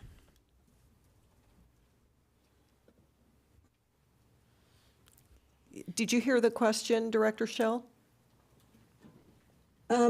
Actually, if you could repeat that again, I didn't quite, it wasn't as clear. It was agenda item 9C, which is adopt a resolution approving the side letter agreement to the MOU between the city and AFSCME Local 1. And the question was, Is there any impact to PERS with this action? Yeah, the question is there going to be an increase in it? Because if you do not have enough money going to retiring fund, you're going to have retirees not getting the full amount that they should be getting. And we don't want that, do we? So I don't know. We had costing performed on this action with the finance department. That may have been part of their calculations. It might be best perhaps answered by Markeisha Guillory, our finance director. Okay. I don't know if I could speak to that myself. Yeah, I got bits and pieces of what you just said, but I just hope that you look into it and find out to protect the retirees fund so they can get what they deserve. That's all I'm asking. Okay, because right thank you, now, Mr. Tillman. PERS is sending out letters to the retirees now saying it may be reduced. May is not yet. Director Guillory heard your comment and your question, and she will look into that. All right. I'll let this go and give the mic back to whoever wants it. Okay, thank you. And Ms. Rupert? But thank you, Council, for tonight. I appreciate you allowing me to speak. I try to do my best with my bad voice. All right.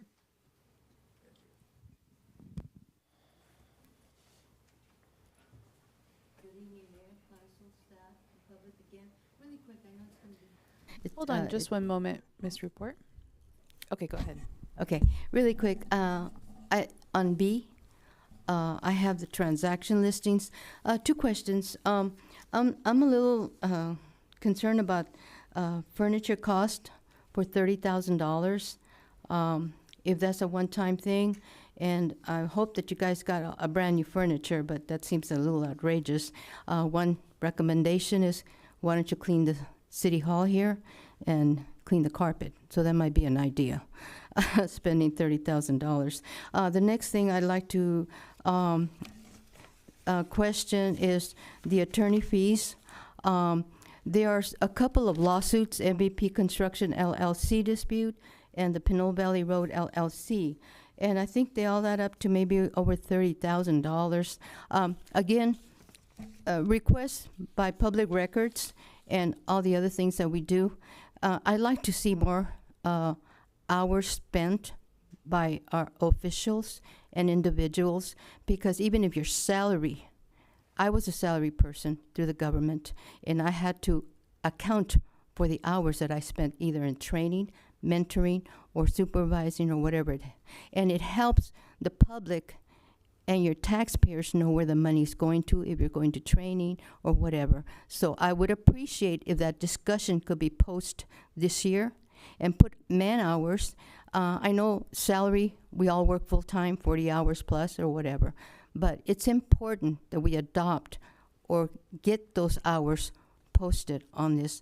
I know that the total for this amount was $131,000, but the lawsuits again, who caused them? Who did not do what they were supposed to? Was it through the city, or did we lose that? Is it someone not doing what they're supposed to be doing? And then the other question I have is on 9D, Mayor, which is the implementation strategy. I have a couple of questions. On the implementation, I think Chief spoke about the emergency operations plan. I spoke to one of the firefighters, and they used to do this. They have a representative in Confire that represents Pinole, and they do these. And here we hired a consultant. Did we hire a consultant this year to do this? And why didn't we include the fire fighters? Because they do have a representative for Pinole. And should I keep going? Yeah. Please. Okay. And if you don't have the answer, I have the person here who's in charge of that. So I'm just bringing this open because consulting over consultings, if we can direct our firefighters to do what they used to do, you know, we are taxpayers. We pay 73 and 74. It's a partnership. They're not all by themselves on Confire. We are part of them. So just to get that straight. The other thing too, Mayor, grants. We hired a grant writer a month or two ago. I heard, and I want to pass this on to you and to everybody. I attended an event down at Fernandez Park, and I spoke to somebody, and they told me that last year there was a higher official that attended a conference or whatever. Grants information was given, but was never returned back to the communication to the city. We lost on deadlines on grants. So I'm putting that out to you because I have experience in grants in the federal government. I've been there and done it. So my thing is January, February, there are deadlines for grants. So in my opinion, we got a grant writer. Who's in charge of the grant writer? Is that grant writer going to come over here to the city and train some staff members? We need to be very, very proactive this year. We missed a couple of deadlines that I can talk to you about later. And I can bring them up because I know which ones they were. And I have contact with a certain people, and they told me they will be emailing me those grants that are available. And I will give it to anybody here who wants to hear about it. Because I am very adamant about the city losing out on grants. Even if we don't get any, let's try. We have a consultant now. Put him active, bring him on. No, you know, why leave them out of state or wherever they're at? They should be in-house, as far as I'm concerned. Secondly, PCTV, I love the idea. Get them out of the recreation part or whatever.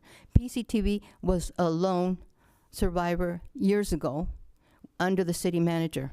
Keep it there. Let's expand on PCTV. We got 2 stations. We need to communicate and utilize both stations like we should. Thank you, Mayor. Thank you. I do have a response to the emergency operations plan. The fire department or fire district usually participates in the preparation of the plan, but they don't prepare it alone. I've been participating in my day job of coming up with those plans, and you know, one of the participants in my jurisdiction is always Confire. They don't do the plan, but they participate in the plan because there's a number of other issues that are addressed. Can I make a comment on that, Sure. I just spoke today to one of the firefighters, and they weren't told about this. I'm just saying communication.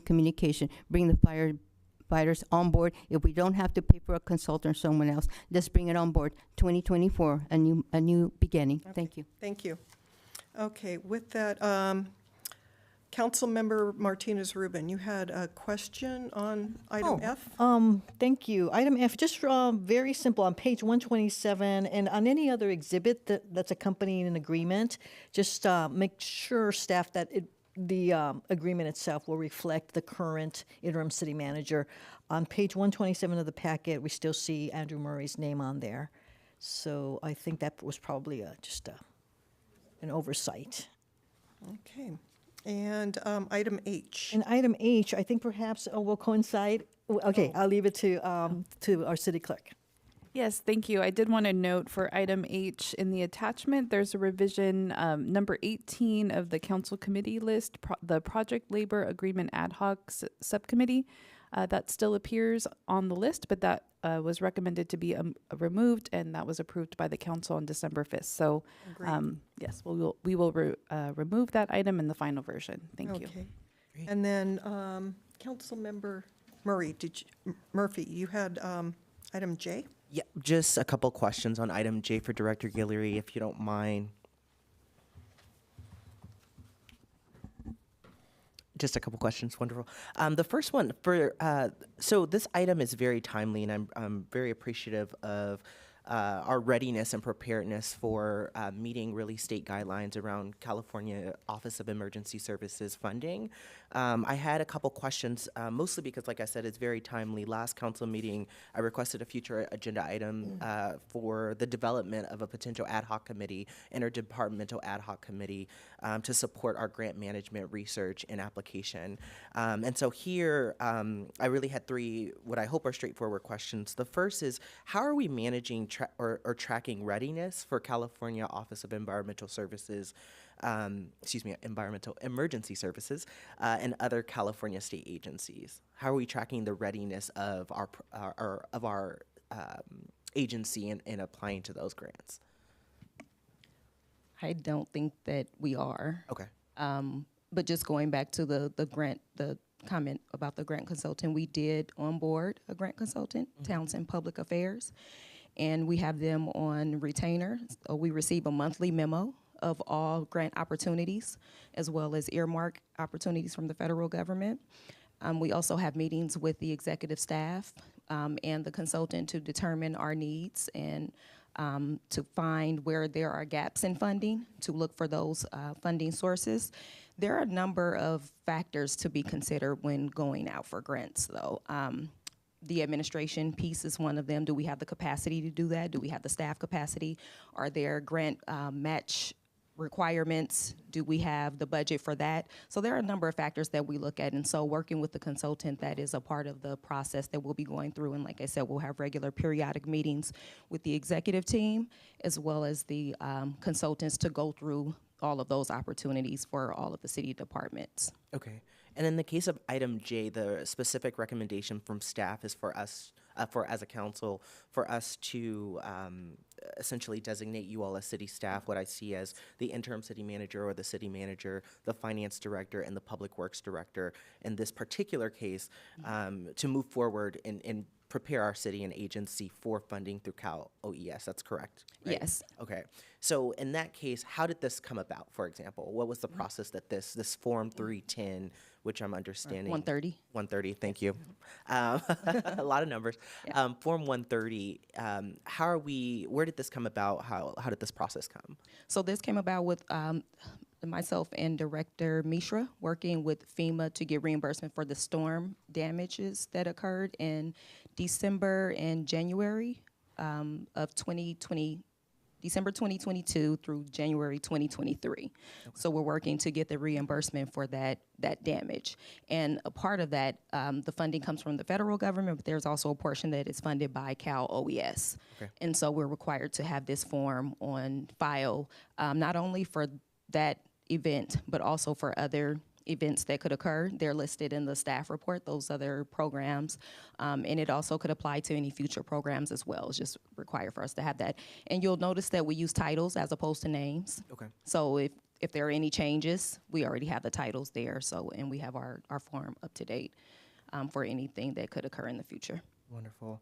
And either to you or to the interim city manager, is it possible that the council can start receiving those monthly memos from our grant manager? Sure. As well. I could share those with the Can you share those too? Would you be okay with that? Yeah, we're not reluctant to share them. Okay. I think that wouldn't be a problem. I think Marquise would be able to facilitate that for us. Okay. And I guess a side question to that, are you all working with the grant manager to perhaps have a presentation at some point? Are we looking to quarterly presentations from them, monthly, yearly? You mean to the city council? To the city council, or to the public, really, because I hear a lot from the public around this. So the council, of course, the monthly memos would be helpful to start off with, but just to get the public a little bit more aware of Townsend Public Affairs, what they do, how they engage with us, if there are members of the public, which we just had, who are interested in delivering or supporting Townsend Public Affairs with certain inquiries or other applications, how are we going to have any presentation on that substance or content anytime soon? Is there a request? So we don't have anything scheduled. Okay. we could definitely facilitate that. Okay, well, let's start with the monthly reports to the council, if that's Okay. okay. And I would love, once we get some content and substance, to perhaps actually get that presentation. I think this is great. Thank you so much for setting us up. Thank you to our interim city manager for this item, as well as our director, our finance director, for, again, making us ready and prepared. They talk a lot about shovel ready in public works, but in grants, it's about making sure that we're doing the groundwork to even be eligible to apply to grants. And a lot of the times we miss those opportunities. So I just want to say this is very timely. I also want to say that I think you helped answer a question that I still had, which, though we haven't had this discussion about the ad hoc interdepartmental committee to support grants, you've given me three perhaps folks on staff who can be a part of that, including yourself and our interim city manager, which I fully thought we would have, but also our public works director as well. It seems like you three would be really prime in terms of a composition of that committee, which I think some of us had. So looking forward to that discussion. And again, thank you. Okay, you're welcome. Okay, with that, is there a motion? Just one more, yes. Mayor, if I may, I was going to respond to the question regarding the PERS. Yes. So I just wanted to mention that the city's contribution to PERS is based on the annual CalPERS valuation report that they provide to all of the agencies that are a part of the system. They factor in the funding that they have. They also factor in returns on investments and or losses if we have those in any given year, and that determines what each agency will have to contribute on an annual basis. So the numbers that are included or budgeted, those are the required city contributions for the budget year, and we don't have any control as an agency to make any changes to those contributions. It's all based on the valuation reports that CalPERS provides to us. Thank you, Director Guillory. Okay, with that, are there any other questions, comments, a motion? And if a motion is made, please incorporate the changes that were identified. I move to approve consent calendar items A through L with the revisions as identified for items F and H. And is there a second, please? Second. Okay. We have a motion by Martinez-Rubin and a second by Murphy. All those in favor, say aye. Aye. Aye. Any Aye. opposed? Mayor, I'm sorry, with the remote meeting, can we do a roll call vote? Yes. Okay, thank I you. was under the impression that only needed that if there was a voting member that was remote, but Oh, that could be true. So that's your preference. Mayor, City do you mind Attorney? us doing roll call votes moving Yeah, forward? it's okay. better. Thank you. Okay. It might be helpful for those at home too, so thank you Okay. very much. Councilmember Murphy, Aye. Councilmember Martinez-Rubin, Yes? Councilmember Taeve, Yes. Mayor Pro Tem Sasai, Yes. Mayor Toms. yes. Motion carries. Thank you. Okay, with that, we will move on to public hearings. And we have a public hearing that involves introduction. Introduce and waive the first reading of ordinance amending Chapter 17.54 of the Pinole Municipal Code to include prohibition on political and campaign signs. And so we have a report, please. Thank you, Mayor Toms. We have a PowerPoint presentation that hopefully Dave can put up.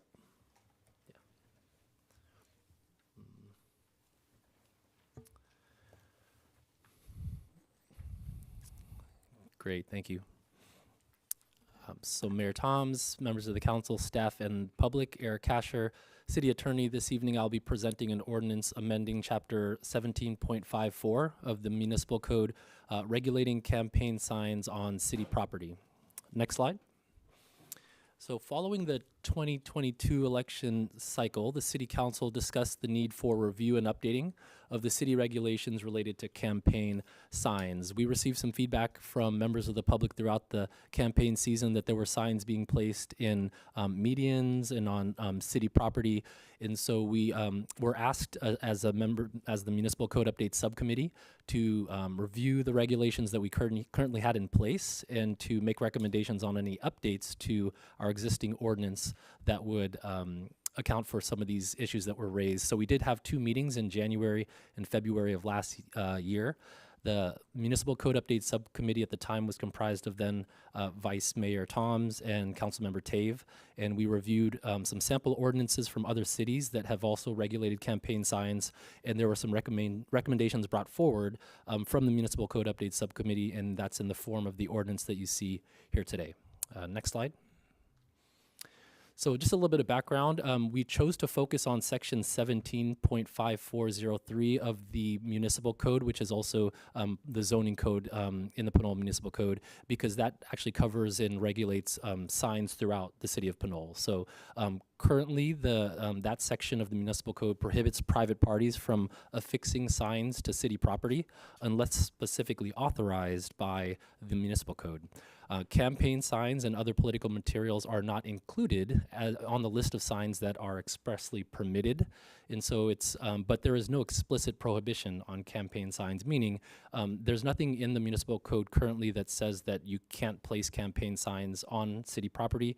That's definitely the rule and the understanding that's communicated to candidates, but there's nothing that was expressly in there, so we felt the need to add language that expressly and explicitly states that campaigns are prohibited on city property. Next slide.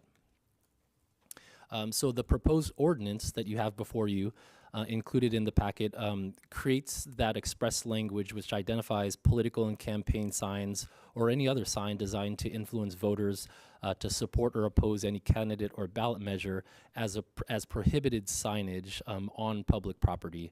I wanted to mention that the change to the municipal code preserves the right for temporary display of non-commercial message signs. So what that means is this ordinance would not in any way prohibit someone from holding a sign, for example, in Fernandez Park, during a rally or a get-together, or even wearing a campaign shirt or something like that. This is really focused on prohibiting signs being affixed to public property, so a yard sign being placed on a city right-of-way or a median, or a sticker, for example, being placed on city property.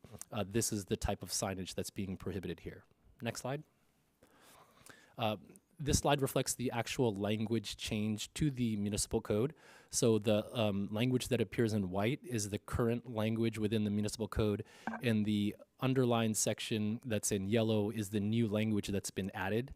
So we are just explicitly adding language to prohibit signs that, including campaign and political signage on public property. So rather than, there being those permitted signs, this is saying this is clearly prohibited, so there's no question to anyone who is wondering that this is the rule that applies. Next slide. So what is the effect of this proposed ordinance? Again, it clearly and expressly identifies this prohibition. I think most candidates, and we go through this in the candidate orientations, we communicate this out, but this is really for members of the public who are volunteers and maybe wanting to support candidates. So there's this express language in the municipal code making it very clear that their campaign signs are not permitted on public property. And then it also creates an ability for code enforcement to cite for violations of the municipal code if there are signs that are placed on public property. It would only be a situation where code enforcement witnesses is able to see someone placing a sign on public property. This wouldn't be a situation where if a campaign sign appears on public property, we'd be going to the campaign to contact that individual. We would only be able to cite if we saw and we were able to witness that known violation. I did speak with Director Whalen. It is the city's practice, and it has been, if there are campaign signs on public property, we do remove those as soon as we are made aware of them or witness those signs ourselves, and those are collected and then gathered and taken down. But again, this would add a little more teeth to the ordinance and allow for our ability to actually cite for a code violation. Next slide. The zoning code update. So again, this is an amendment to Title 17 of the zoning code. It is subject, because it's Title 17, all amendments to Title 17 have to go to the Planning Commission for approval before it comes to the City Council. So on September 25th of last year, the Planning Commission did hold a public hearing and unanimously approved this particular ordinance that's presented to you today. And so that kind of paved the way for the City Council consideration this evening. Next slide. And so the staff recommendation is that the City Council waive the first reading and introduce this ordinance amending Chapter 17.5403 of the Pinole Municipal Code to include campaign signs and other political material among generally prohibited signage on public property. That concludes my report, and I'm happy to answer any questions from the council and public. Thank you. Thank you. Are there any questions of our city attorney on this?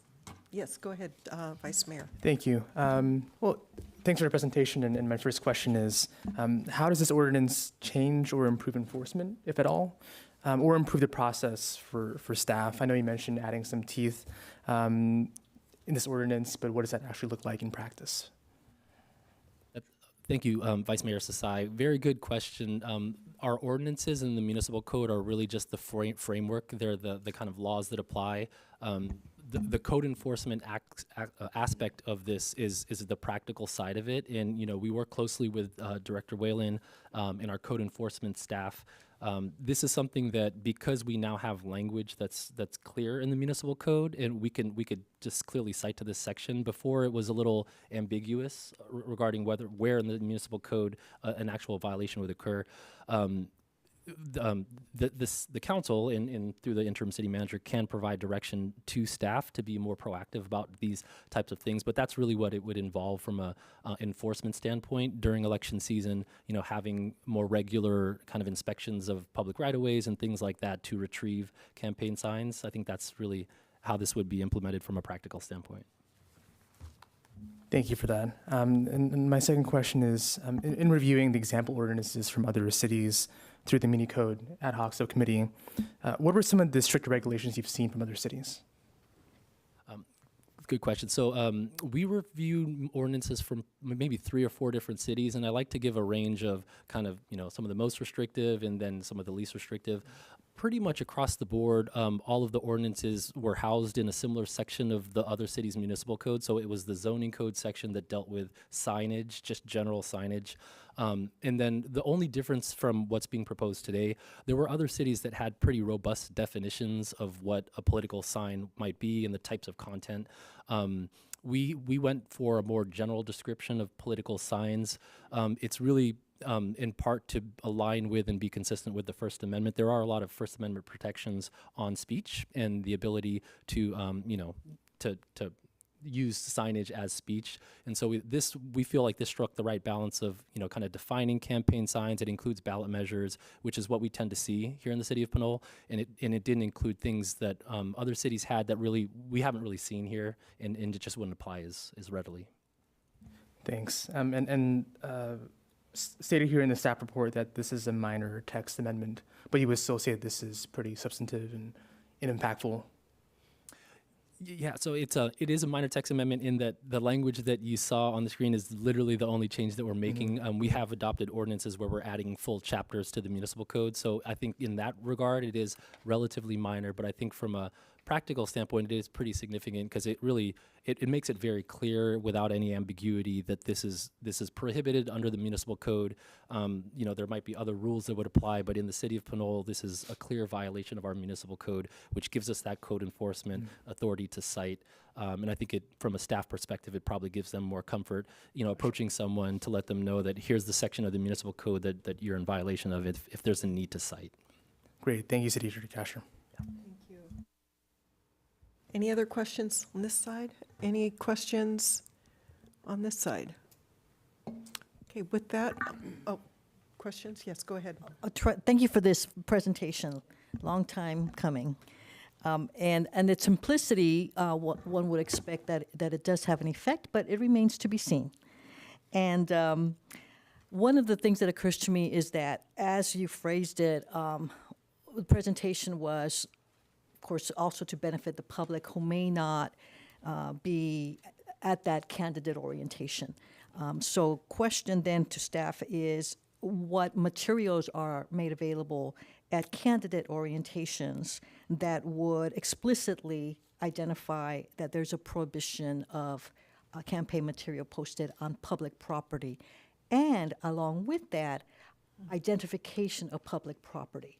Because I can foresee, even for residents who have been here over several campaigns, that they may be aware of what public property is, but they still place campaign material on it.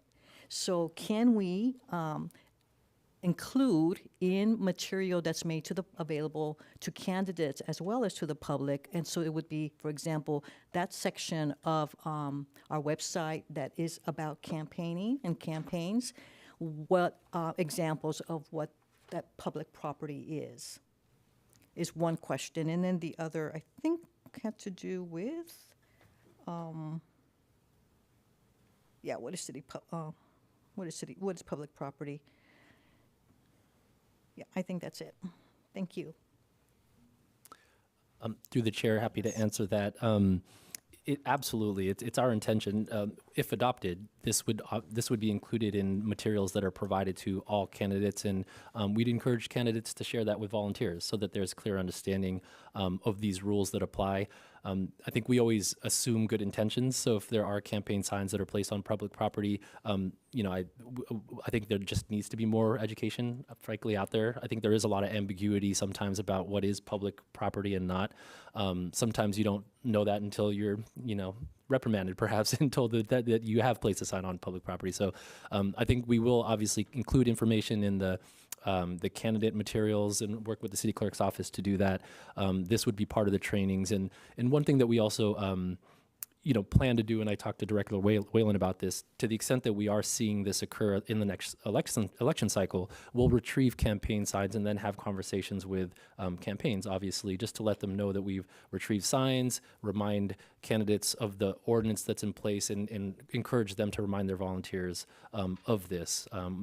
This is part of the reason I think this came about is in the past year, we did receive multiple complaints about signs in medians and things like that. So hopefully this will provide more notice of this rule that applies. And again, I think more education is always good when people are aware of these requirements.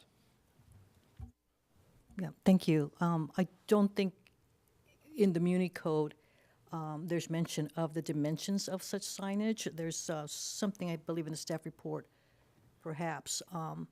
So if I recall correctly, also in the candidate material, there's mention of specific sign limitations. In the staff report, if I read it correctly, there's reference to someone in attendance of, or next, let me find it. My question has to do with signs of a certain dimension that are not attended to, where there is not a human person within certain distance of the signs.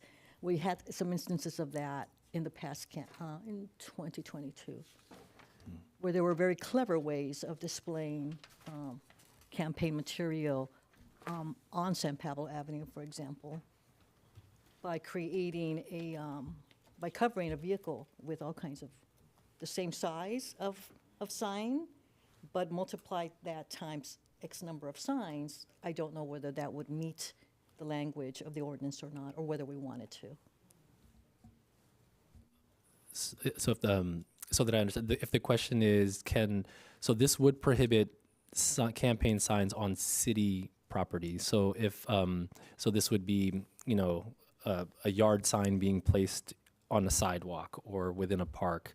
I think there may be reference to if there's an individual who's holding a sign in a park, then that is permitted because that's allowed. It would just be the placing or the affixing of a sign that's unaccompanied that would trigger a violation. We have had issues come up where there were campaign signs placed on private vehicles that are parked on San Pablo Avenue, which is a little bit of a different issue. It's technically not city property because it's on a private vehicle that's parked, on a city right-of-way. So there is some nuance to this, and we do deal with those on a case-by-case basis. There's always the creativity that comes with campaigning, which we appreciate. So we'll deal with those on a case-by-case basis. Yeah. Thank you. Yes, Councilmember Tave. Yeah, I think we all kind of know the intent here, but looking at the language that's up there, it says public property. And what I'm trying to understand is if it's city property, in this ordinance, it does mean, when we say public property, it does mean city property, because there's rail property, there's fish and game property, there's Caltrans property, there's a lot of other regulations that go along with campaign signage and its placement. I just think what the goal, I know when we talked about this, that it's reasonable and that we try to stay within the lanes. And I think that the next couple years, we're going to have to kind of grow into this and figure out, when those creativity points come out, that we're going to, acknowledge the points and really kind of have a discussion as to, what's reasonable and what's not. And so I think this captures that. But at the same, token, it's also changing, the way people campaign. And I think that's something that, we're just going to have to see how it evolves. Okay, thank you. Yes, go ahead. Pardon me, Mayor Toms, one more question that I had. On page 226 of the staff report, under the section of the ordinance related to section 4, severability, there's a statement that I don't quite understand. It's the last statement. So I'll let you get there, and then you can let me know when you're there, City Attorney. So page 226 of 250, section 4, severability. Section 4, let's see here.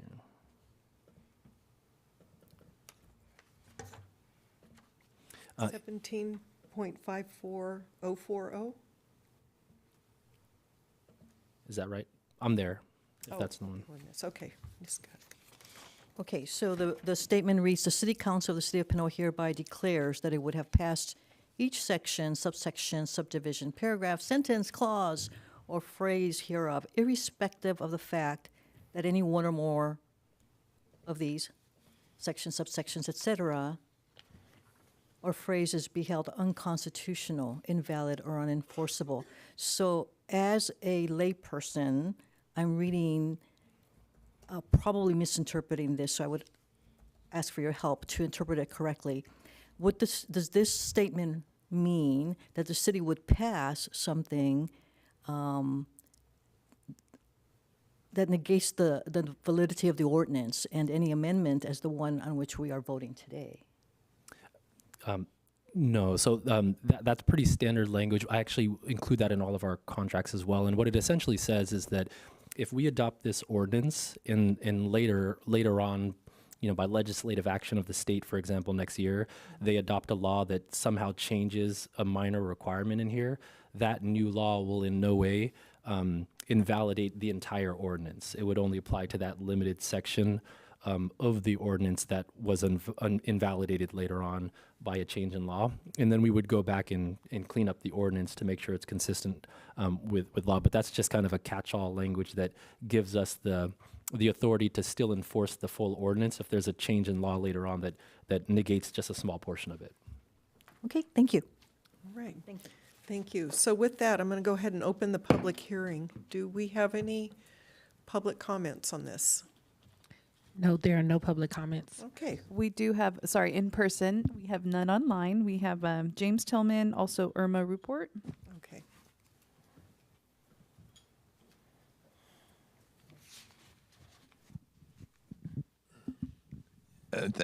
Thank you. I hope you can hear me. I hope I have a voice left. I want to thank staff for getting the batteries into the system so I can hear you finally. I sure appreciate that. My question is that on vehicles in 2007, I taped campaign signs on my vehicle. I checked with my attorney and other attorneys on that issue, and they say that was free speech, and it cannot be regulated by state, local, or county government. So I'll just put that out. Another thing too is I'm seeing on Fitzgerald Avenue a lot of "I'll buy your house," firewood for sale. How about putting something like that as well in there? I have not read your amendment here.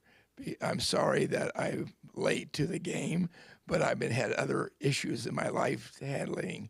So if that's not in it, I would like to see something about ads that people are putting in, because we're getting a lot of "I'll buy your house" signs now in the media, as well as along Fitzgerald Avenue, and it looks trashy. So I would appreciate if it's not there that we put something in to handle that as well. Thank you. Through the chair, I'm happy Yes, to. go ahead. Yeah, I'm happy to respond. So, as to the first question, I think your attorney is giving you good advice. I think that's right. It is speech. You can have a campaign sign affixed to your car. That's true. I think sometimes where it is inconsistent and runs afoul of the municipal code, because sometimes cars park for a longer period of time than is permitted under the municipal code. So, if it's there for 2 weeks or something like that and it hasn't been moved, that would be a different kind of violation. But so maybe that would be the reason for the car being removed, but not because the campaign sign is on there. You could probably say that it can be there for 24 hours or something like that. Right. Yes, I can understand that. But usually somebody's going to may pull into a park area or something and leave a sign on it. Mm-hmm. It's a way of public expression in a sense, which is protected by the Second Amendment. Understood. And then just to the second question as well, the municipal code does provide permitted signs on public property, and kind of sale signs are not something that is permitted currently under the municipal code. So we're covered in that regard as it stands. Yeah. All right. Thank you.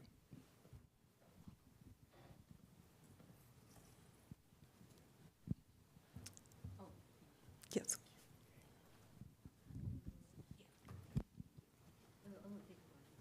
Take a minute. Oh, okay, thank you. Mayor, Council, good evening again. Being tricky at campaigning, we had a trick one this last council campaign where some political material was sent out on a little mailer, and there were officials in the front here at City Hall with a check that was received for a grant, and it was mailed out to everybody from one of the council members that got elected. My thing is, there should be a fine. There should be someone sending back a mailer saying, I apologize, it shouldn't happen, because that's deliberate. And so all I'm saying is there should be some fines on this, okay, because it wasn't right. So, and the other thing too is, this is for the city attorney. If some of us, I've gone to the senior center and I've seen signs up there. Can a public person remove the sign and give it to the senior center or bring it to the city hall? Campaign signs? I'm happy to respond to that. Yes, so please. my recommendation would be, and this is for all members of the public, if you see campaign signs or any sign really on public property, notify our staff. So just contact code enforcement. They're very good. They're responsive. And if it's at the senior center or the public facility where we have staff that's there readily, it will be taken down immediately. But I would encourage you to contact staff and have code enforcement remove, and that'll it'll make it less contentious if individual. And the reason I say that and I ask you is because I was at the senior center and I was walking towards the door and there was a campaign sign. It rained like this. It was on the floor and I happened to pick it up. And some other person came and said, you're not supposed to remove it. I said, I'm not removing it. It's on the ground. So I should have probably taken it into the senior center. So I just dropped it and left it there. I'm just saying, like you say, it's very controversial. And this thing about suggestion about bringing this up before campaigning, yes, even the people who are out there campaigning for the council member, I think it's our duty to bring it out and say, this is what your do's and don'ts, because I did get a mailer and it was very offensive. Because why can't we do it to all? You do it once, you can do it, but how come there wasn't any kind of penalty or something? You understand what I'm saying? Or some kind of, I'm sorry I did that, a pat on the back or something, But I just didn't like the idea, and it happened, a seasoned council member. So, yeah, tricky stuff goes on. Let's be fair to everybody. Thank you. Okay, thank you. Any other public comments? Mayor, I just would love to respond to the last Oh, comment. yes, yes. Yeah, just I want to also just highlight, I think that our staff does a really good job at responding to staff when they, or to members of the public when they do have a concern about signs, especially code enforcement, I think really stepped up and did a great job. We're a very, I think our level of service around this one issue is very high here in the city of Pinole. One thing that will happen if a member of the public does contact the city is that we will actually hold the sign and we will engage, make sure we're educating, all, looking to talk to the campaign, the volunteers, and even return the signs, which is, there's a cost to the campaign. So I think we have a really high level of service. So I just want to kind of commend staff. But also it's great that you raised that issue for us to discuss because, as a member of the public too, you don't want to harm yourself by removing a sign. You don't want to accidentally, maybe cause damage to city property and then find yourself in a more complicated situation. So thank you for raising that. And this has been a good discussion for education. Thank you. Great, thank you. So if there's no other public comments, I will close the public hearing and bring it back to council. Is there any further discussion, a motion?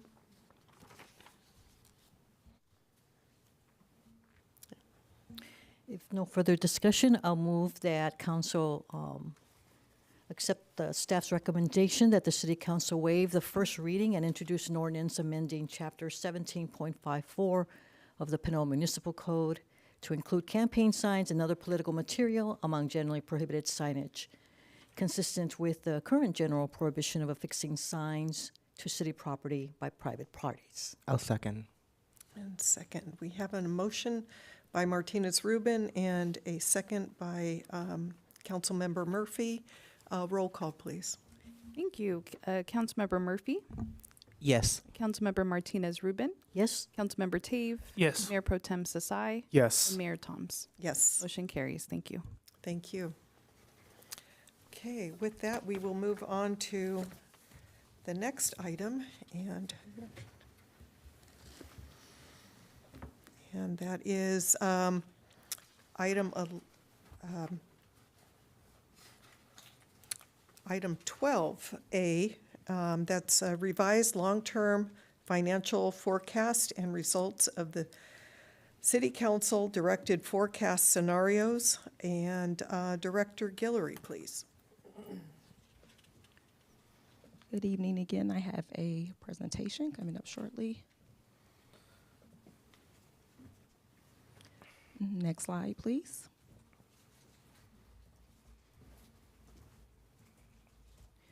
So for this item, I will be providing a presentation and asking council to receive the revised 20-year general fund status quo financial forecast for the fiscal years 2024-25 through fiscal year 2044-45. Also, the results of the City Council directed forecast scenarios will be included, and staff is asking the City Council to direct staff on which revenue enhancement and or expenditure reduction options to pursue. So this item is a bit of a continuation from the item that was presented to the City Council at its meeting on November 7, 2023, during which I provided the initial 20-year forecast. I was also accompanied by Steve Montano of Baker Tilly, which is the consulting firm that is assisting the city with some strategic financial planning. And at that time, he presented a menu of options for the City Council to consider to start to address the forecasted budget deficits that are reflected in the 20-year forecast. Next slide. So before I get into the forecast and the results of the scenarios, I just wanted to point out some of the highlights regarding the city's finances overall. One is the city has maintained its core services, providing public safety, public works, community development, economic development. Just to give some examples, there has not been any changes to service levels or staffing over the last 2 fiscal years. And the city has maintained and used its limited resources to continue to provide these core services. The city underwent a reorganization that resulted in service improvements as well as operational efficiencies. This included modernizing some systems. We have a new online payment system that will be implemented very soon, rolling out to the public for the public to be able to make payments for licenses and permits online. That came about as a result of that. In addition to that, the city filled some of its key, or created and filled some of its key positions, including the Human Resources Director, the Community Services Director, and the Public Works Director. Another recent highlight is the second fire station was reopened, and we're under contract with the Contra Costa County Fire Protection District to provide fire services. And we will be receiving a contribution from the County Measure X to help fund that. And then lastly, the city has maintained its cash reserve in compliance with the city reserve policy, which states that we are required to maintain an amount equal to 50% of the total general fund ongoing expenditures. So I just wanted to point out some of those areas. There are many, many more things that the city has accomplished with the resources that it does have, but those are some of the more recent highlights. Next slide. On the flip side, the city does face some challenges, and we are not alone. A number of our neighboring jurisdictions are in the same boat that we're in, where our ongoing expenditures are or continue to exceed our ongoing rate of growth in our revenues. We see here over the course of the 20-year forecast, expenditures assume a growth rate of 4%, while revenues assume an average growth rate of 3%. Sorry about that. And some of that is due to some macroeconomic issues such as inflation. So even if we held all things constant in terms of our expenditures, no staffing changes, no service level changes, everything remains constant, there are still other factors that come into play, such as inflation. So our revenue stays at a certain rate, but due to inflation and other factors, our expenditures continue to grow even with all areas held constant. And then lastly, we have a number of unfunded long-term liabilities, including our infrastructure maintenance and improvements and pension obligations that we would need to find a dedicated funding source for those as well. Next slide. So going into the long-term financial forecast and assumptions, just a couple of points here. We do use a conservative forecast approach to this. So the idea is not to inflate the potential revenue and undervalue the expenditures. So we stay somewhere in a safe spot and use a conservative approach to that. We use a number of quantitative and qualitative measures for the forecast. And then lastly, although there tends to be ebbs and flows in the economy, and we have various economic cycles that happen every so many years, potential recessions, we did not build that into the forecast. We're taking a straight line approach to this, and so we did not do a recession scenario, but if that is the direction, we could definitely prepare a forecast that considers recession. Next slide. So I'll just go quickly through the forecast assumptions. You've seen these a few times already. For our property tax, we assume 3% average growth. This is based on HDO projections. Same for sales tax. That's just the average 3% growth rate based on our consultant projections. For the utility users tax, which is applied to gas, electricity, and telecommunications, we're assuming a 2% growth rate based on trends. Franchise tax, which is applied to gas, electricity, solid waste, and cable, we're assuming an average 1% growth rate based on trends. And then for intergovernmental, which is primarily the motor vehicle in lieu fee, we're assuming average 3% growth, and this is based on the HDO projections as well. Next slide. Continuing with revenues, for the transient occupancy tax and the business license tax, sorry for the typo there, those should actually say average 3% growth rate based on trends. For public safety charges for services, we have an interagency agreement with the cities of San Pablo and Hercules, and we assume a 5% growth rate, and this is based on the projection that is in the approved agreement. For other revenue, which consists of interest income, grant awards, Permits and fees and other miscellaneous revenue, we're assuming a 1% growth rate based on trends, and that's a combination of all those various sources of miscellaneous revenue. And then lastly, we have our transfer in, which is from the Section 115 trust based on the CalPERS required pension contribution. Next slide. So looking at the forecast assumptions for the expenditures for salaries and wages, we're assuming 3%. Just a note here for the memorandums of understanding that are in place now, there's actually a 4% cost of living adjustment across the board. The MOU the current MOU's expired on June 30th, 2025. And because we're looking at a 20-year forecast, when we average it out, it comes out to about a 3% growth rate. This is also based on 116 full-time equivalents, so we didn't assume any additional positions in the forecast. For PERS benefits, the forecast is based on the CalPERS valuation report, which also provides long-term projections that go out 25 years. So that information is brought over from that report.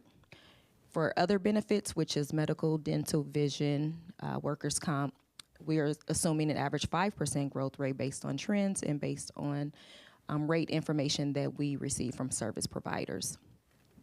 For operations and maintenance, we're assuming a 3% growth rate, and that's based on inflation. So, next slide. For the fire services contract, there's an average 6% growth, and that is based on the projection in the forecast, based on the forecast that's in the contract. We did assume that the fire services contract will go beyond the initial 5-year term, so it is included throughout the forecast. For debt service, we only have one. That's for the 2005 pension obligation bonds, and that's based on the long-term obligation schedule. For capital outlay, we're assuming 3% based on inflation. And then lastly, transfers out, which are actually operating subsidies. We're assuming an average 3% growth rate. This tends to fluctuate, and we make adjustments at each year end. So these are the transfers from the general fund to the recreation fund and to the PCTV fund, as they're not able to recover 100% of their operating costs. Next slide. And then next we have the fund balance assumption. So our general fund unassigned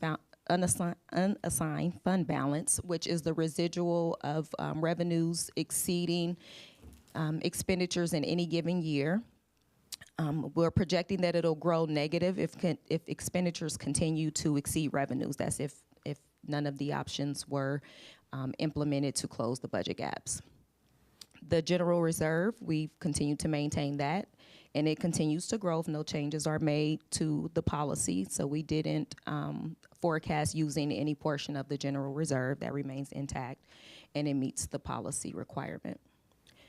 The pension trust fund balance, under the current practice of withdrawing funds, which we take in any given budget year, we take the budget amount and we subtract out the actuals from the baseline year, which was fiscal year 2018-19. We take that difference, and that is the amount that is withdrawn from the pension trust into the general fund. And the forecast projects that it'll be fully exhausted in fiscal year 2029-30. Next slide. So for the next set of slides, I'm going to go through the results of the forecast scenarios. Next slide, please. And the first is the status quo financial forecast. So again, this one is if we did nothing starting in the next fiscal year. So we see that in fiscal year 2024-25 that we are projecting a deficit of about $974,000, and that is the top line down in it's the first line in the data chart at the bottom.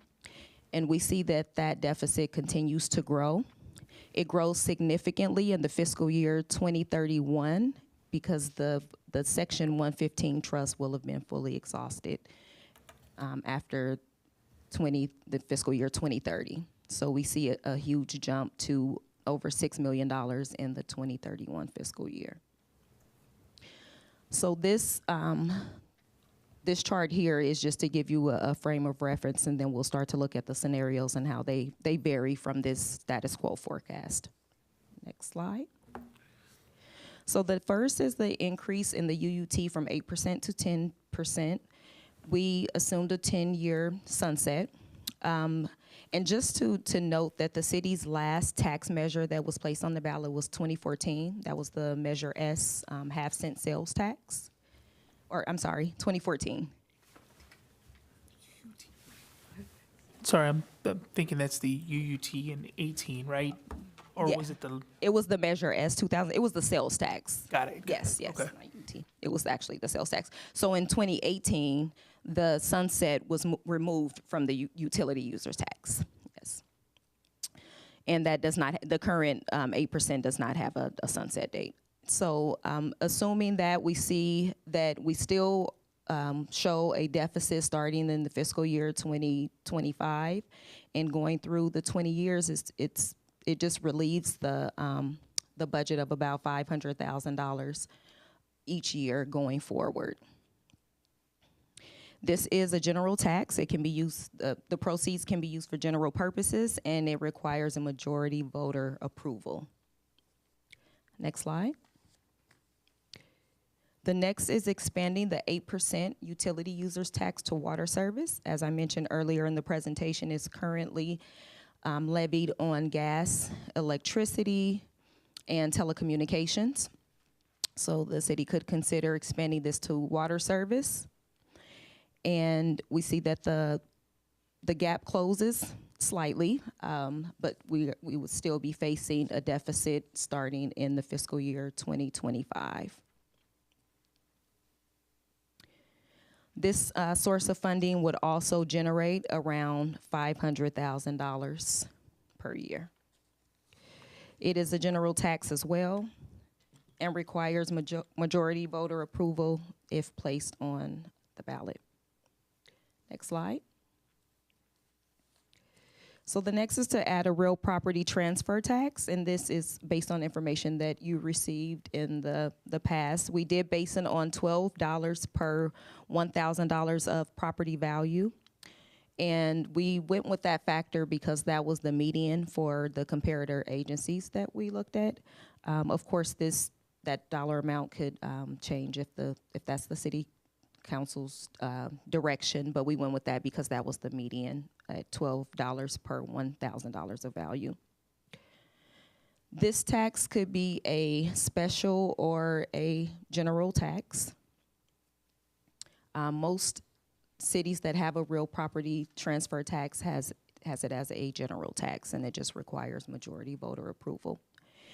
If we're looking at the numbers here, we see in 2025, fiscal year 2025, that the deficit goes down to $474,000 because we would only realize a portion of the revenue from that source in that fiscal year. And then we see if the surplus is up until the fiscal year 2029 when the deficit starts to increase again. Next slide. The next is a half-cent sales tax, which the city already has two, the Measure S 2006 and the Measure S 2014. This would be adding an additional half-cent sales tax. And as we can see here, starting in fiscal year 2026, we are projecting to see surpluses up through the fiscal year 2031 after the pension trust is fully exhausted. This will be a general tax and requires majority voter approval. Next slide. This scenario is to add a parcel tax. And we, is just for simplification here, we used a $100 annual per residential parcel rate. We assumed, or the city has about 6,000 residential parcels, and applying $100 annually to each of those parcels, we see that we are still showing us a deficit starting in 2025 and throughout the forecast. And of course, this is for illustrative purposes only. There are a number of factors that have to be considered for a parcel tax, depending on the number of units on the parcel, if it would be extended to commercial parcels, and so on. But this was just to show what a simplified scenario would look like for a parcel tax. This is a special tax, whether it's for general or specific purposes. It requires 2/3 voter approval. Next slide. The next is to increase the solid waste franchise fee from 10% to 15%.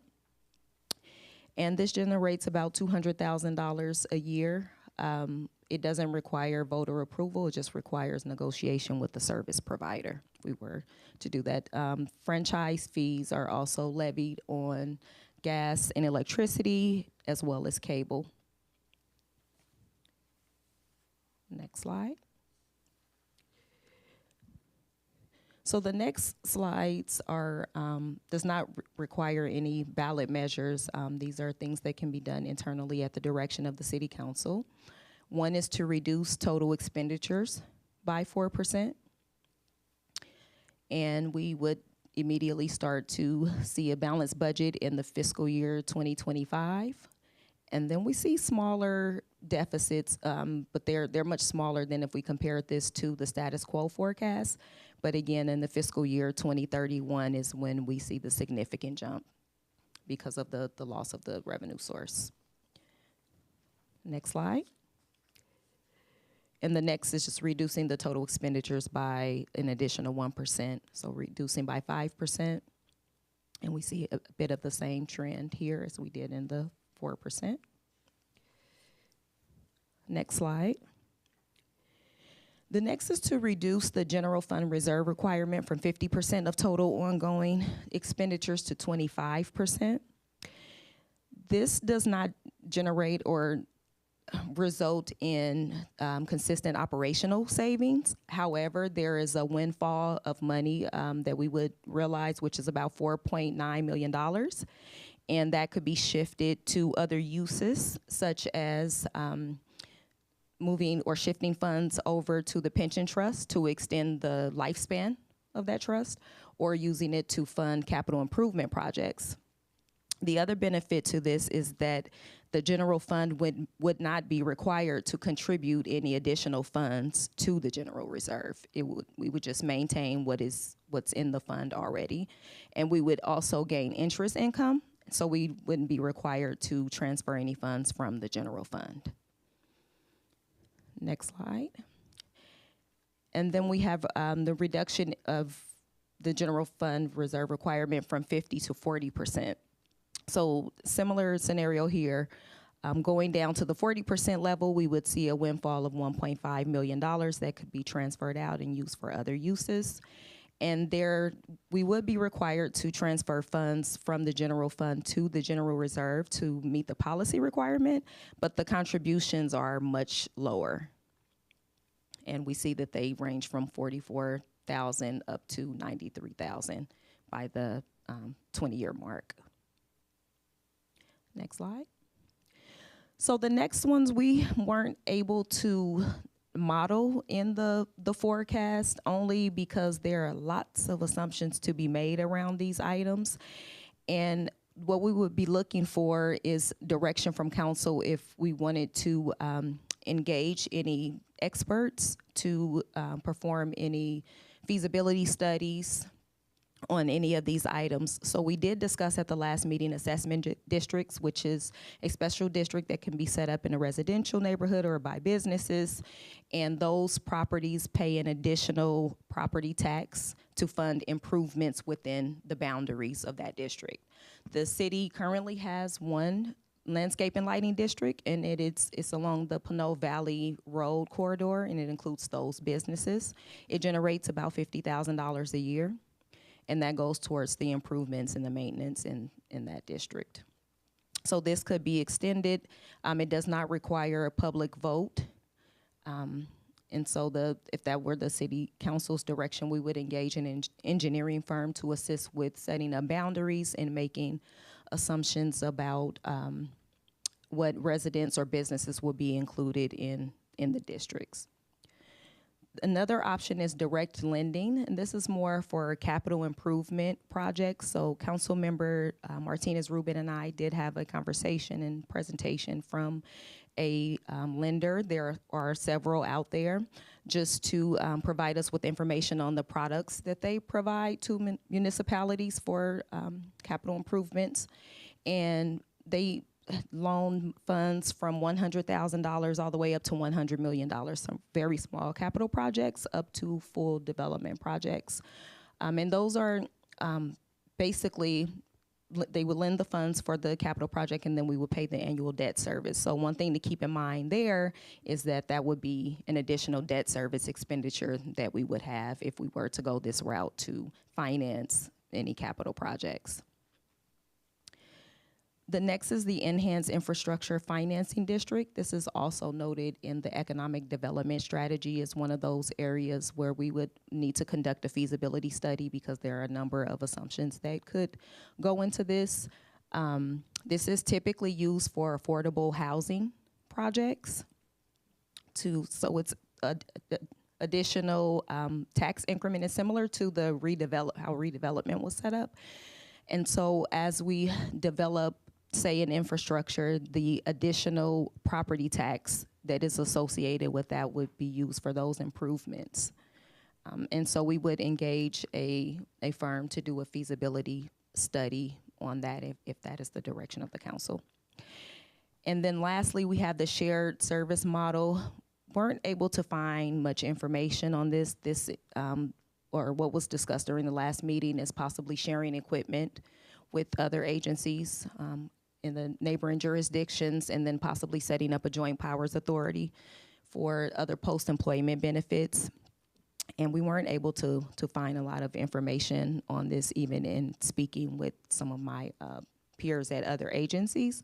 So we didn't feel like this was really a feasible option at this time, but if you like, we could definitely look more into that. Next slide. Next slide, please. So in conclusion, just to revisit our status quo forecast, as I mentioned, it projects budget shortfalls beginning next fiscal year, 2024-25. And we will need to increase our revenue and or reduce our expenditures to close the projected budget gaps, or we will start to use our unassigned fund balance, which is not a stable source of funding and really should be used for one-time items as opposed to ongoing operations.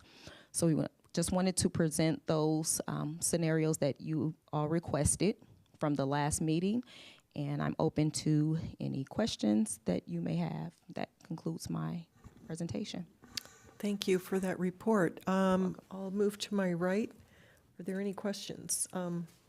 Yeah, Vice Mayor. Thank you. Thanks for the presentation and staff report. One question I did have is, right, so staff is looking for direction at this time.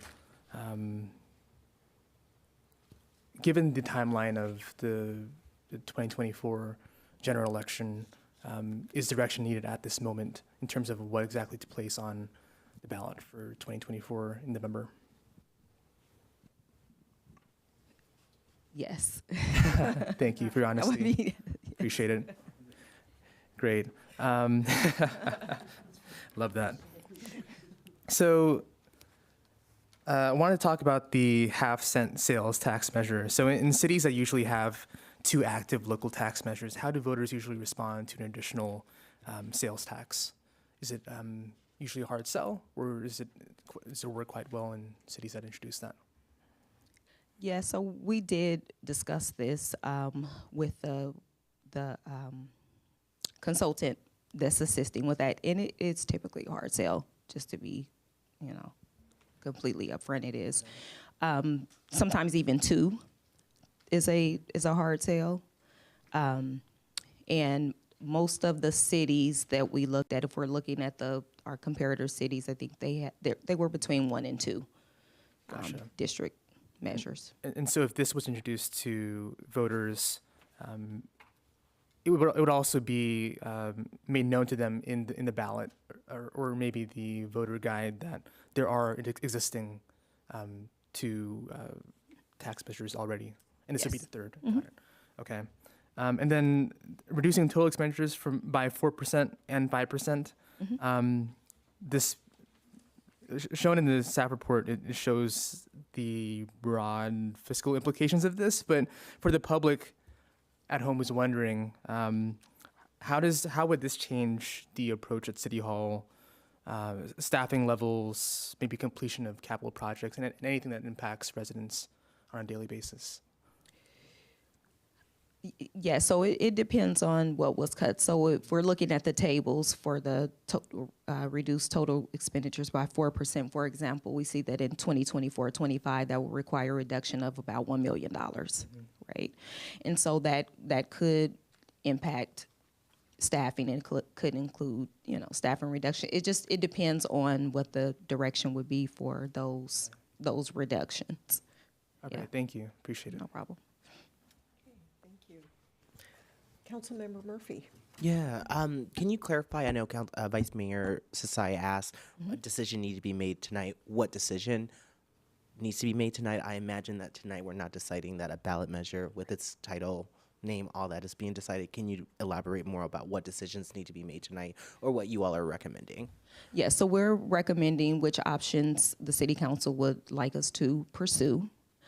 If it is a ballot measure, the next step or direction could be to engage a polling firm.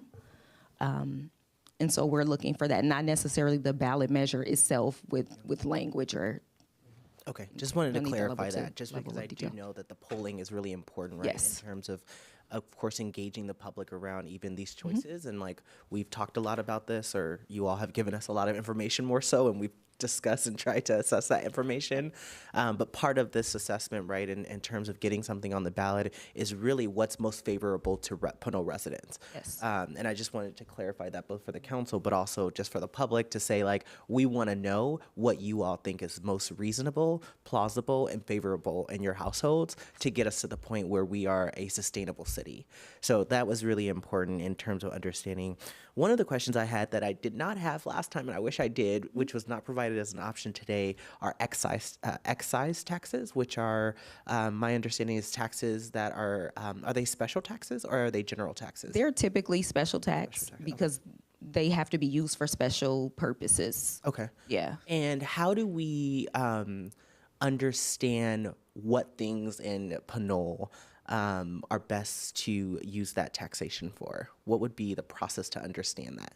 I've seen those taxes to chemicals, gas, alcohol. One of the interests I have is sugar. I was going to say sugar. Right?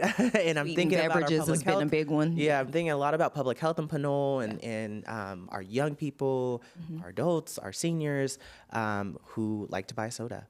And I'm wondering about, like, how do we get information about the most reasonable excise tax? Or when I say reasonable, let me even give a better metric.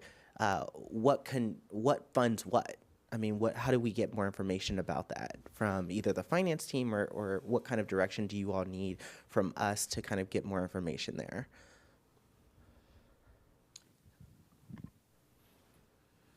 So the council can direct us in whatever way you see fit, but if I'm understanding correctly, you're asking where are some of those areas where we could potentially look for opportunities for an excise tax? Is that? Yeah, I mean, an example I hear from staff is the parcel tax. The parcel tax, we have 6,000 parcels, so that's kind of probably easy to calculate.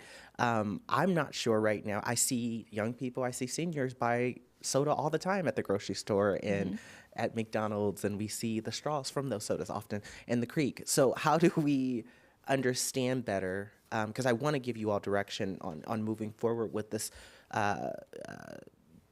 prospective solution, but I'm not sure what information you all would need most for us to have the most, again, plausible and reasonable proposal for an excise tax. And maybe we can, think about that together. Yeah. Do you understand my question at least? The kind of. Yeah. If we were going to propose an excise tax on sugar, so how do we measure specifically? sugar? How do we measure sugar in Pinole? Or how do we measure the amount of money we can tax on sugar in Pinole? We would have to turn to some of the experts that we work with. There's data on various categories of goods that are sold, so I think that we would have to turn to something like that. If we're saying sugar tax specifically. Okay. Right? Yeah, we would have to tap into some of those resources around, for that one specifically, around sales tax, just because there are databases of types of goods. So we would probably have to start there. Okay. I'll circle back on the discussion for that. I just have one final question about the parcels. You mentioned that we have 6,000 parcels in Pinole. Just for my education, are you saying 6,000 parcels that don't include the commercial properties or that do? Just residential, so Just 6,000 residential. Solid. residential. Okay. Do you know the number for all of our parcels in Pinole? I don't have it in front of me, but I can get that. That would be good to know in our next steps in terms of that scenario. Okay. Thank you. You're welcome. Okay, Councilmember Tave, any questions? Several. Just want to say thanks first. I mean, this is Herculean, right? I mean, thinking about where we were and basically saving and we're at a point now where I think we're, like we said before, we're in that inflection point where Pinole has to ask itself, are we comfortable with the service that we're receiving, or do we want more? I think there's been a lot of work done in just looking at the forecast, and we're really weighing a few things, right? We are growing. We're getting more housing. We are getting new stores. This is all things that we know. I know for me, back in 2018, I heard from people and kind of reaffirmed again and again as I meet people and talk about Pinole. But we have a difficult decision to make as a community, and it's not something that's taken lightly. There's a lot of effort that's gone into this, a lot of thought, a lot of conversation. So I want us to realize where we are when we're talking about this. And then we have to ask ourselves, where do we go, right? So just want to take that time to just really recognize there's a lot of hard work that went in from the public, from the councils, current council, and staff. So I just want to say thank you first. The question I have, and I know that the 24-25, the year we're going into, the numbers are kind of shaky only because it's half the year. It's going to be, if we have measures out there. When we say a common, I'm just looking at these numbers and I'm thinking to myself, we're really looking at about $4.7 million if we do the real property transfer tax and renew a Measure S of, just for a lack of better, wording, a Measure S 2024. That's $4.7 million. We know we had a deficit of $5.5 million for just roads alone, right? So there's going to need to be another conversation moving forward. How do you project that? How do we know, or I guess, how does that go into this analysis? Like that 4.7 million, but we still see a lot more of a deficit that we've surmised over the time that we've looked at this. You mean the 4.7 potentially generated from? Right, it's still short. Measures. Yeah, it's still short of what the need is, and then what that projection looks like. Even though that curve is going to go up, it's still coming back down. Is that just the OPEB and the CalPERS liability that we're really looking at? That's the for the big most chunk, part. Yeah, right? that's a big chunk. Okay, and that's all up in the air too. So it just seems to me like we're looking at this from a perspective. Well, at some point, these macroeconomics are going to kick in, and we're going to have bigger discussions. So I guess, yeah, I kind of answered my own question there because it's really just the retirements. For me, and I know this question, is everything else just measures that we can take as a council to reduce services, pull everything back.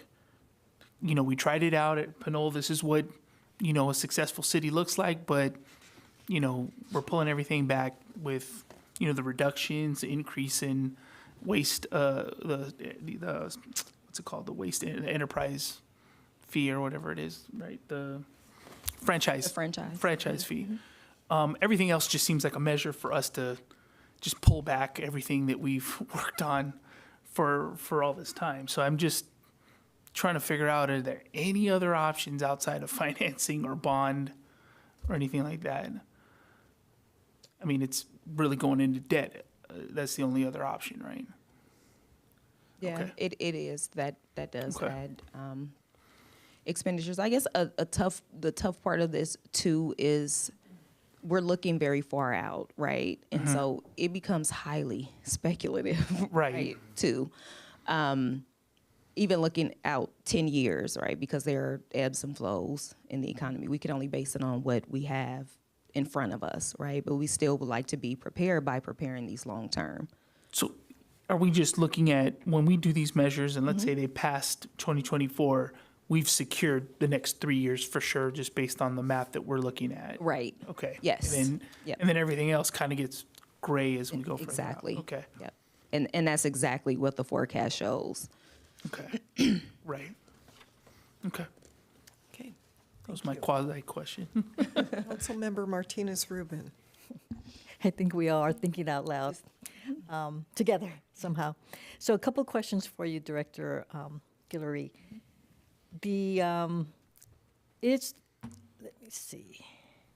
We heard earlier from Councilmember Tay's report that the Public Utilities Commission somehow heard or approved an expected 11% increase of rates by PG&E. What keeps Pinole from increasing its franchise fee of PG&E? We haven't talked about that at all. Negotiation. When does, no, that's a long-term contract in place though, right? So when does the negotiation? It doesn't have an end date for PG&E for the gas and electricity portions. It doesn't have it, and it goes back to 1970, Decades ago. 60 something, Yes, something so like that. Yes, we can't negotiate an increase in a franchise fee for PG&E. Cannot. In our lifetime, we cannot. I would need to check on that just to be sure, but I don't think that is. I don't think it's a lifetime contract not open to negotiations, but I'm not completely sure, to be honest. So that'd be something to take a look into. at. Sure. I doubt that we have We the can. option to Okay. negotiate, but if we can confirm one way or another. Yep, I Might can do give us that. another opportunity there to consider. Although at the same time, having said that, I can imagine PG&E would increase its rates and somehow make up the difference, even more than that 11% statewide. Or yeah, okay, thank you for that. With regard to the reduction in the general fund reserve, the different percentages that you presented, I'd like to understand better why, if we were to reduce by a 25% level, I'm just reading off of the staff report, the residual funds would be approximately 4.9. That's one time.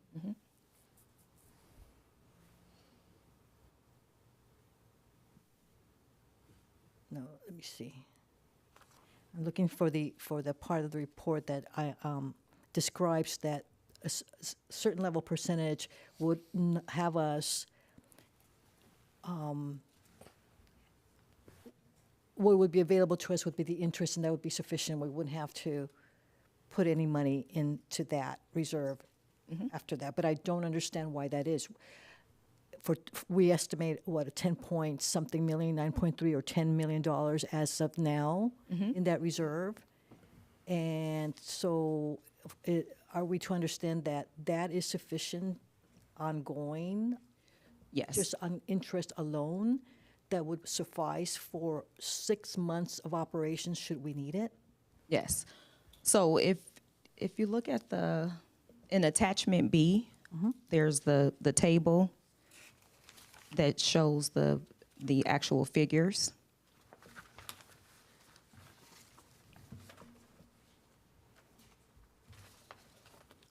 I'm not sure what page it is in the, I don't have the packet in front of me. But Presentation on the report. Oh, on the report.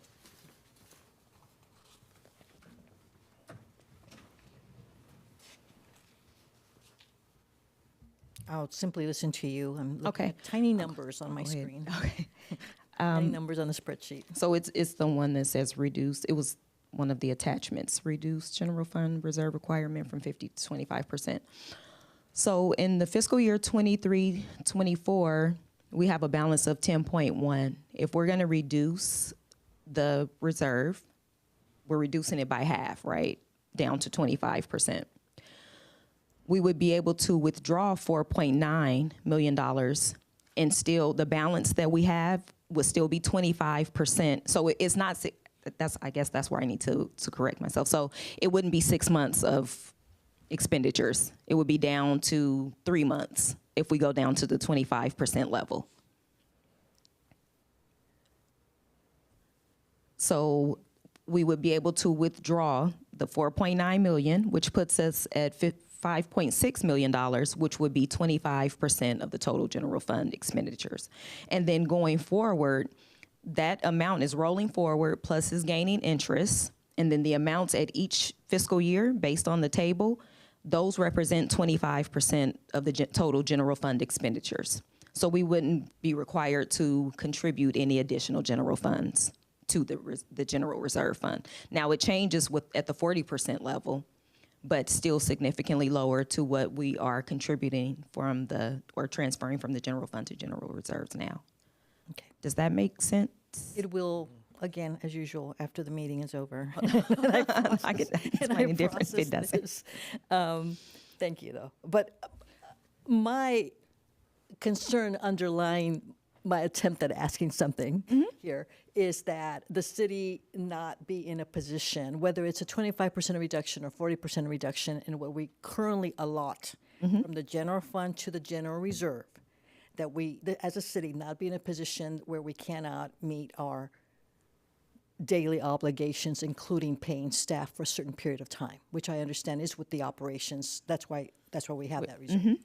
And right now that covers 6 months. But if we were to go down to 25%, now that's down to 3 months of coverage.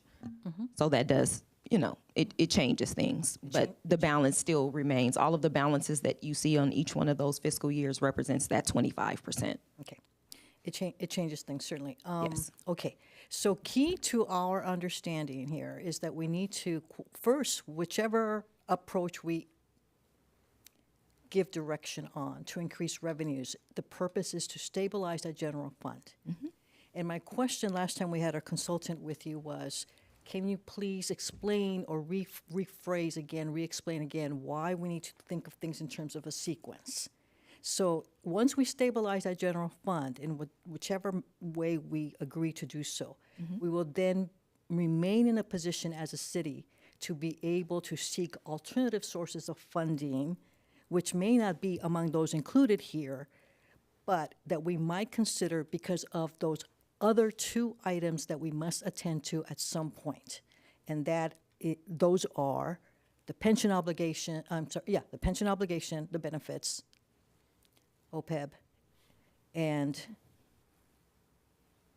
I'm missing one. It's deferred maintenance. Thank you. Oh, yeah. Deferred maintenance, the capital projects. Yeah. Okay. Okay, thank you. Let me go back to, I'm still on questions here. I think I asked about,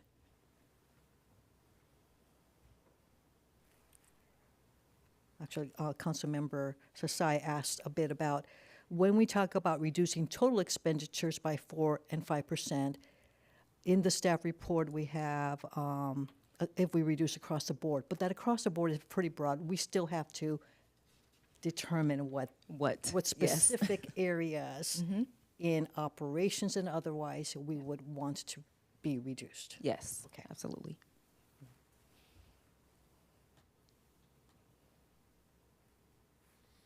Okay, thank you. At this point, that's it. And thank you for telling us about the direct lending. So again, that's not really an option today because we ought to first stabilize the general fund. And then those other options, just to note, they don't require voter approval. They can be done at any time, and they're mostly focused on special purpose or capital projects, not operating. Thank you. Okay, with that, I have a couple of questions. I want to, first of all, thank you for this report, and I think it's important for the public to see it, whether it's, taking a look at and then doing a survey to see where they might be interested.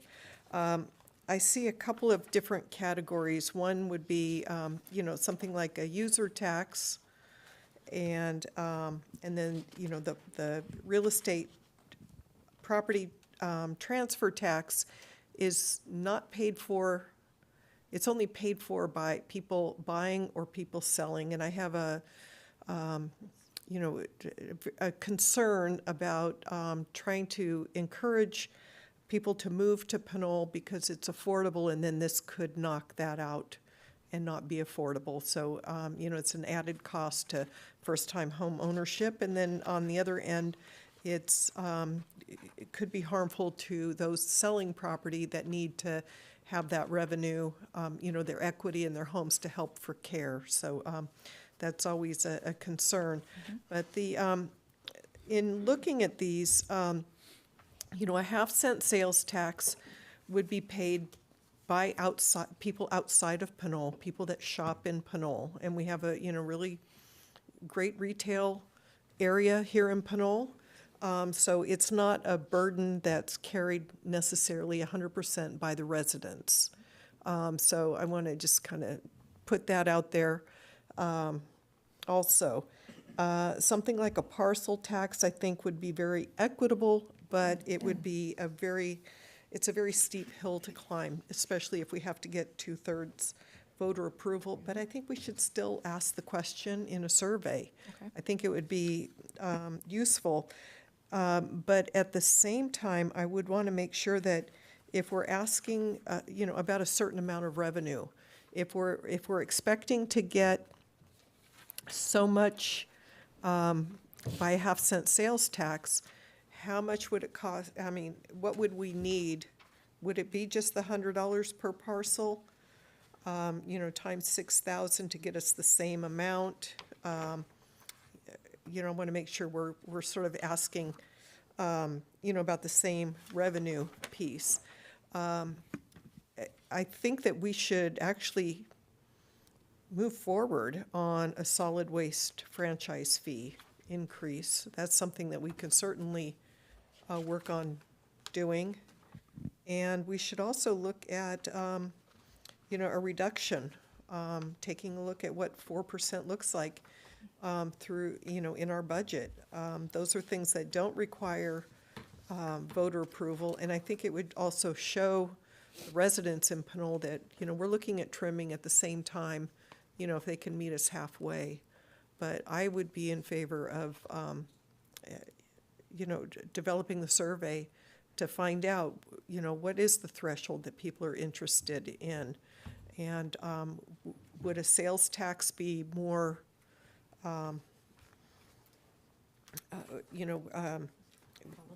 palatable? I also like the idea of adding, the utility tax for water, but that's a separate ballot question. And I know that when you ask too many ballot questions, things get washed out. So we need to figure out what's the, what could be the most successful for passage. So with that, does anybody have any other questions before I open do, it? Mayor. I do. I just have one question about the staff report under other options for consideration. The two items I'm a bit confused about in terms of like the direction is the enhanced infrastructure financing district. So love the idea of thinking about the broad range of capital improvement projects that we know we have. Of course, we're talking about $100 million in deferred maintenance. It seems very suitable to have that as an option. That being said, my understanding is that either our council, I'm not sure if Vice Mayor Sasai was here, but we approved that as a, to move forward with that. Is that correct? that idea is an idea that we had discourse over and adopted an economic development plan that included that idea. So that's something that I would think we already have given staff direction to move forward with. No. There was discussion. But in that But as an plan, item, I don't recall. in that plan, year one objective and strategy is to make that happen. So that's The why feasibility study. the yes. feasibility study, right? Yes.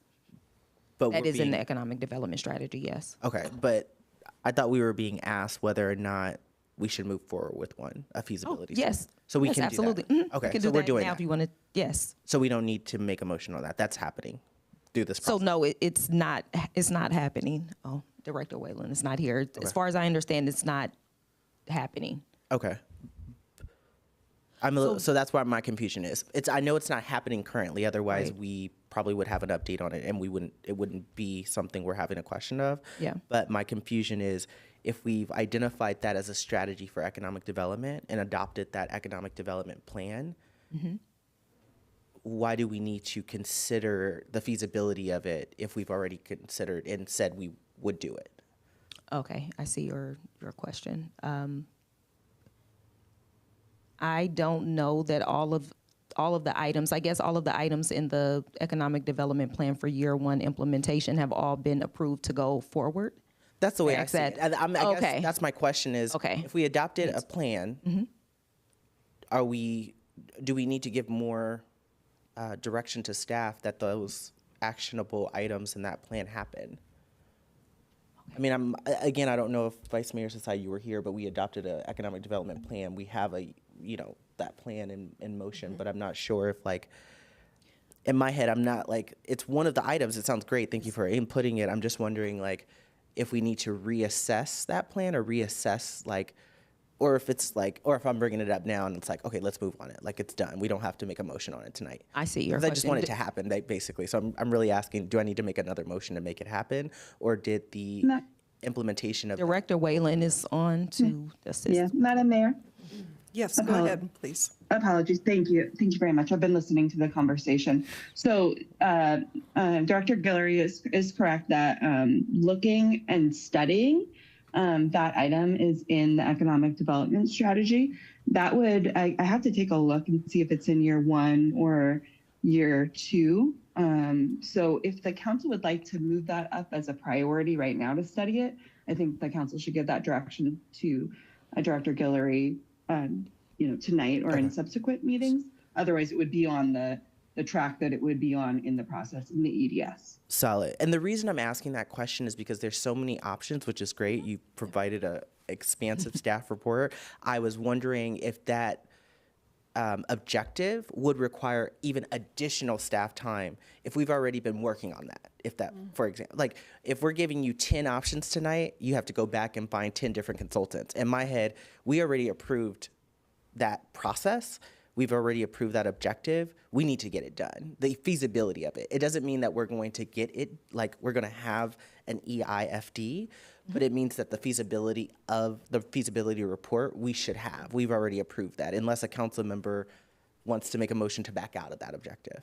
So that's my first question. And I love that idea because it also doesn't require the vote of the public, but it will require, of course, a public engagement process, probably about the capital improvement projects we want, which I think is totally fine. I mean, that should happen with the CIP anyway, right? So I would love to just move forward with that. Thank you for the clarity, Director Whalen and Director Guillory, on that. That was my main question about that one.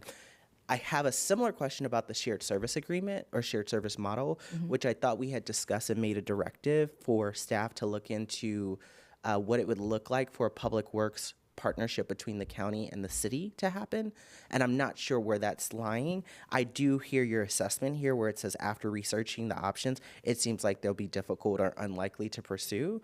But I'm just wondering about what that feasibility or assessment actually looked like if that were a directive of our council. I don't know that if that was set in stone by anything besides a motion as a look to, but I would be interested in staff doing that research to see what we had agreed to, and then that coming back to the table. I know that won't happen tonight, which is totally fine, but those two options I just remember having distinct discussions about, and I want to really move forward on those two.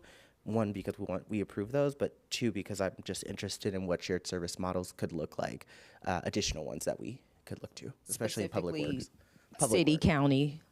City, county, city, county, regional. Okay. Public works. Yeah, counties. In particular. Yeah. Okay. So, thank you, Mayor. Those are just Yeah, my two questions. sure. I just want to make a comment about the enhanced infrastructure Financing district. It's very similar to redevelopment, where this is where the other taxing entities can voluntarily say, you can pass this up and not give us our revenue. The chances of that happening are next to nothing. Just want to make everyone aware of that. And, perhaps if we want to have staff do a feasibility study, we might start with, just a conversation with the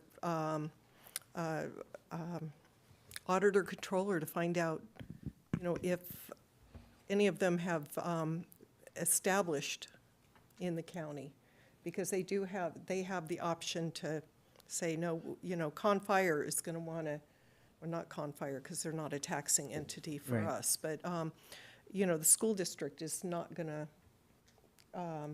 bypass their tax increment revenue. I don't think any of the taxing entities would be willing to do that. So it's a concern that, I've been wary of that since it's come forward. And, I can do some checking as well. Would the feasibility study include that checking, as you mentioned? It should. I mean, Right. It might just do the math with the assumptions that, okay, here's the best case scenario. The taxing entities are going to cooperate. Gotcha. Yeah. It could the scope could include looking at others to see, or surveying to see if there are others and how they're set up as well. It just depends on what we would want that scope to be. Yeah. I think we it's can been a start really there. great model to see in other cities across the state. And I think that we, again, I can only count to 4 here, but I think at least 4 of us have agreed to see the feasibility study of that. We can all say which agency we think would be likely or unlikely, but let's see it on paper and let's talk to the folks before we make a judgment today, Yeah. Thank you. Okay, sure, thank you. The other thing, I had a follow-up question to Councilmember Murphy's question about an excise tax, say, sugar tax. Am I to understand that if you tax for that product, that you then, could that revenue be used to pay for something that we are already expensing, or do you have to spend it only on health programs or that sort of thing? So it wouldn't make a dent in the line?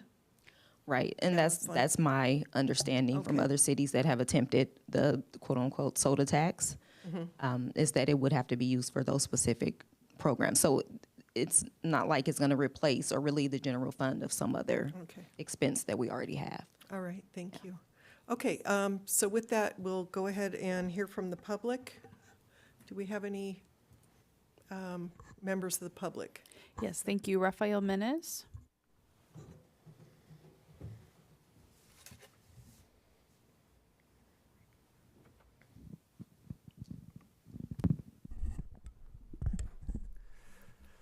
Good evening again, Mayor, Council, staff, and the public. My name is Rafael Menes. I'm a resident of Pinole, and I have several items I want to talk about with this particular sub-item tonight. First off, questions directed more towards Director Guillory. There are a few of the baseline assumptions that seem to change from the prior report in November to this current report. It assumes a higher assumed growth rate for the fire contract, 6% versus 5%, a lower vacancy savings factor of 3% versus 4%, and a higher assumed growth rate for non-pension benefits of 5% versus 4.5%. Is it reasonable to assume those are just due to more conservative estimates due to the process, or is there some other underlying cause for that? Secondly, with regards to OPEB benefits. I'm assuming that these projected future expenditures still aren't including OPEB. It's just including the 5% increase for medical costs. But thirdly, that it is including the unfunded pension liability because that ultimately resolves itself by 2044-45. Thirdly, would it be possible to show the magnitude of decrease that will be required to basically make the lines converge completely if there were no revenue increases? So let's say the public is like, okay, we don't want any taxes whatsoever. We just want to do pure cuts. Because even a 5% reduction still doesn't get you there. How far would it need to go? Would it need to be 25%, 30%, 50%? Would a different phasing of the timeline, like the cuts phasing in now versus in 2030, make any particular difference? Secondly, if we're doing a combination of cuts and revenue increases or just revenue increases, how many of them would need to be combined in order to get the line to fill all the way up past 2030? Because no matter what you choose in the presentation that you've got there, whether you do reduction of expenditures, whether you do parcel taxes or sales taxes or real property transfer taxes, none of them get those two lines to meet after 2030. No single measure does enough. And that's, again, not accounting for OPEB benefits, not accounting for deferred maintenance, not accounting for roadways. This is just meeting our existing obligations. No single measure is sufficient. So can we see what combination of measures would be enough to meet that line? Because if we're worried about there being too many measures on the ballot and that being an issue, I think it's important to show people we actually need all of these different things, or else we're going to need to make cuts of this magnitude. And finally, when we're talking about making cuts, what does that actually mean in practice? When we're saying a 4% cut or a 5% cut, does that mean 4% or 5% of staff are laid off? Does that mean a cut to cost of wages? Does that mean a cut to health care? What does it actually mean in practice? Thank you.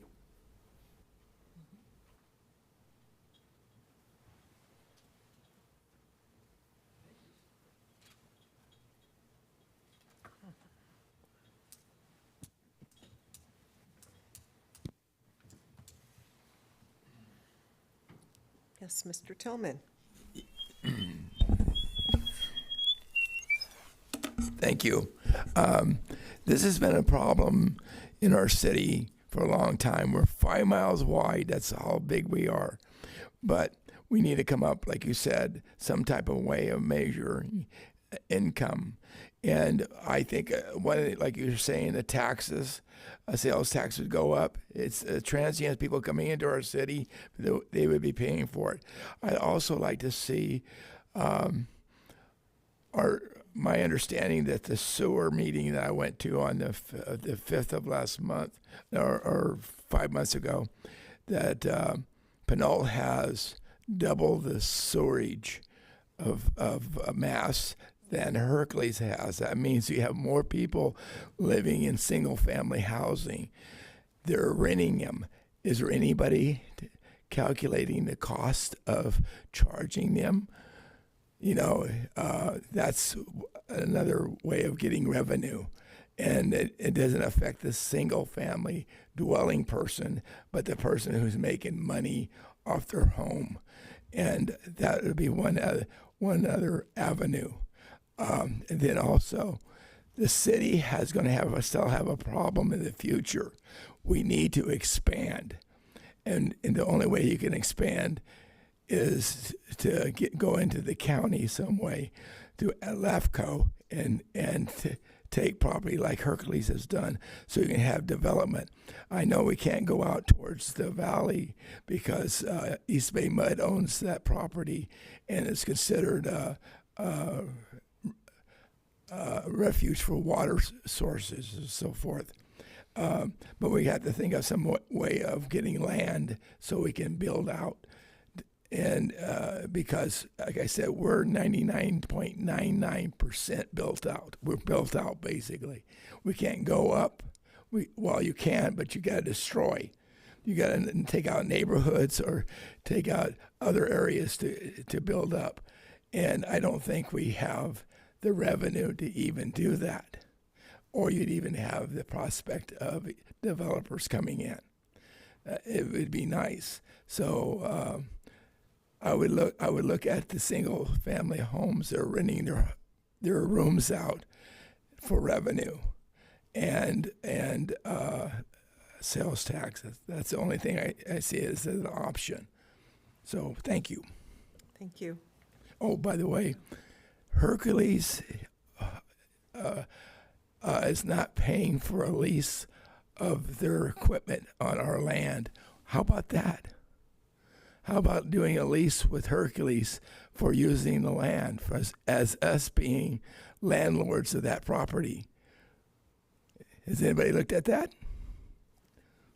I'm hoping that Councilmember Murphy and Tave hear that, because I think that's related to the wastewater treatment plant. So as we have a meeting in the future, as you have a meeting in the future. Yeah, I think years ago I brought that up as a possible of getting income coming in, because then that could release some other income out of the general fund into what you need now. Thank you. Thank you, Mr. Tillman. Any other speakers? Okay, with that, we'll bring it back to council. With that, do we have some direction to staff? Yes, Councilmember Tate. So I would, and I mean, this is up for discussion, but I would like to see staff pursue sales tax, pursue the real property transfer tax. And what I mean by this is some version of these taxes and what the polling would look like, and doing the due diligence to really understand what's palatable for Pinole. So the real property transfer tax, a sales tax of 0.5 cent, 1 cent, and 1.5 cent. It might take us over the threshold, Okay. so, Okay. yeah. I mean, They'll be able to tell. Excuse me, I believe 0.5 cent is the cap. But I at this think we point. should explore, I mean, if 0.5 cent is flying colors, I think we need to talk about what a 1 cent would look like. No, I mean, by state legislation, there's a max. We can't on- go, yeah, there's Past a the 0.5 max. cent? Okay. Well, okay, so 0.5 cent, real property transfer tax, a property tax, and the UUT. So really understanding what the polling looks like, what's palatable for a measure for November 2024. Any, Open for discussion. any further discussion? I'll second that, or I guess, yeah, I mean, I'm supportive of all those. I mean, in terms of the combination and exploration of those possibilities and polling and the consultant, all that, I know that is a part of the process, I feel like. So yes, I do have a quick question though to that motion. So Mayor Toms, you asked a question about the excise tax that I should have asked earlier about what was your explanation back to Mayor Toms. I can't remember your question, but I tried to. Yeah, the question was if you have an excise tax, and your example was for sugar. Right. You would have to use that revenue on some other special program that addresses the consumption of the sugar, like for health benefits. So we currently don't have a budget item, you know, that would address that. So it wouldn't affect, it wouldn't change any of the revenue and expenditure lines. You have to utilize an explanation of how sugar is used to hurt people. Is that what I'm hearing in this case? On a program, you would collect the tax and then you would spend the revenue on a program. On So, parks, for example, let's just say parks. on parks.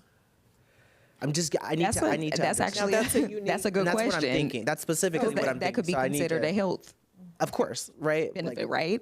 Yeah. That one I would have to check on, but it does have to be used for a special purpose related to health. Okay. Because you can connect sugar to everything in this country at this point. So I'm just like, how far do we go, right? I mean, we Right. talked about young people and stealing from stores. A young person steals a soda. Does that mean that we tax? I mean, I will go as far as possible to understand, but I also want to know what the boundaries are as well, right? So I really want to include that in if that's okay, Councilmember Tave. Let me make the motion. Okay. Like, because I think I made a statement for Oh, I'm sorry. discussion, but Okay. let me make the motion.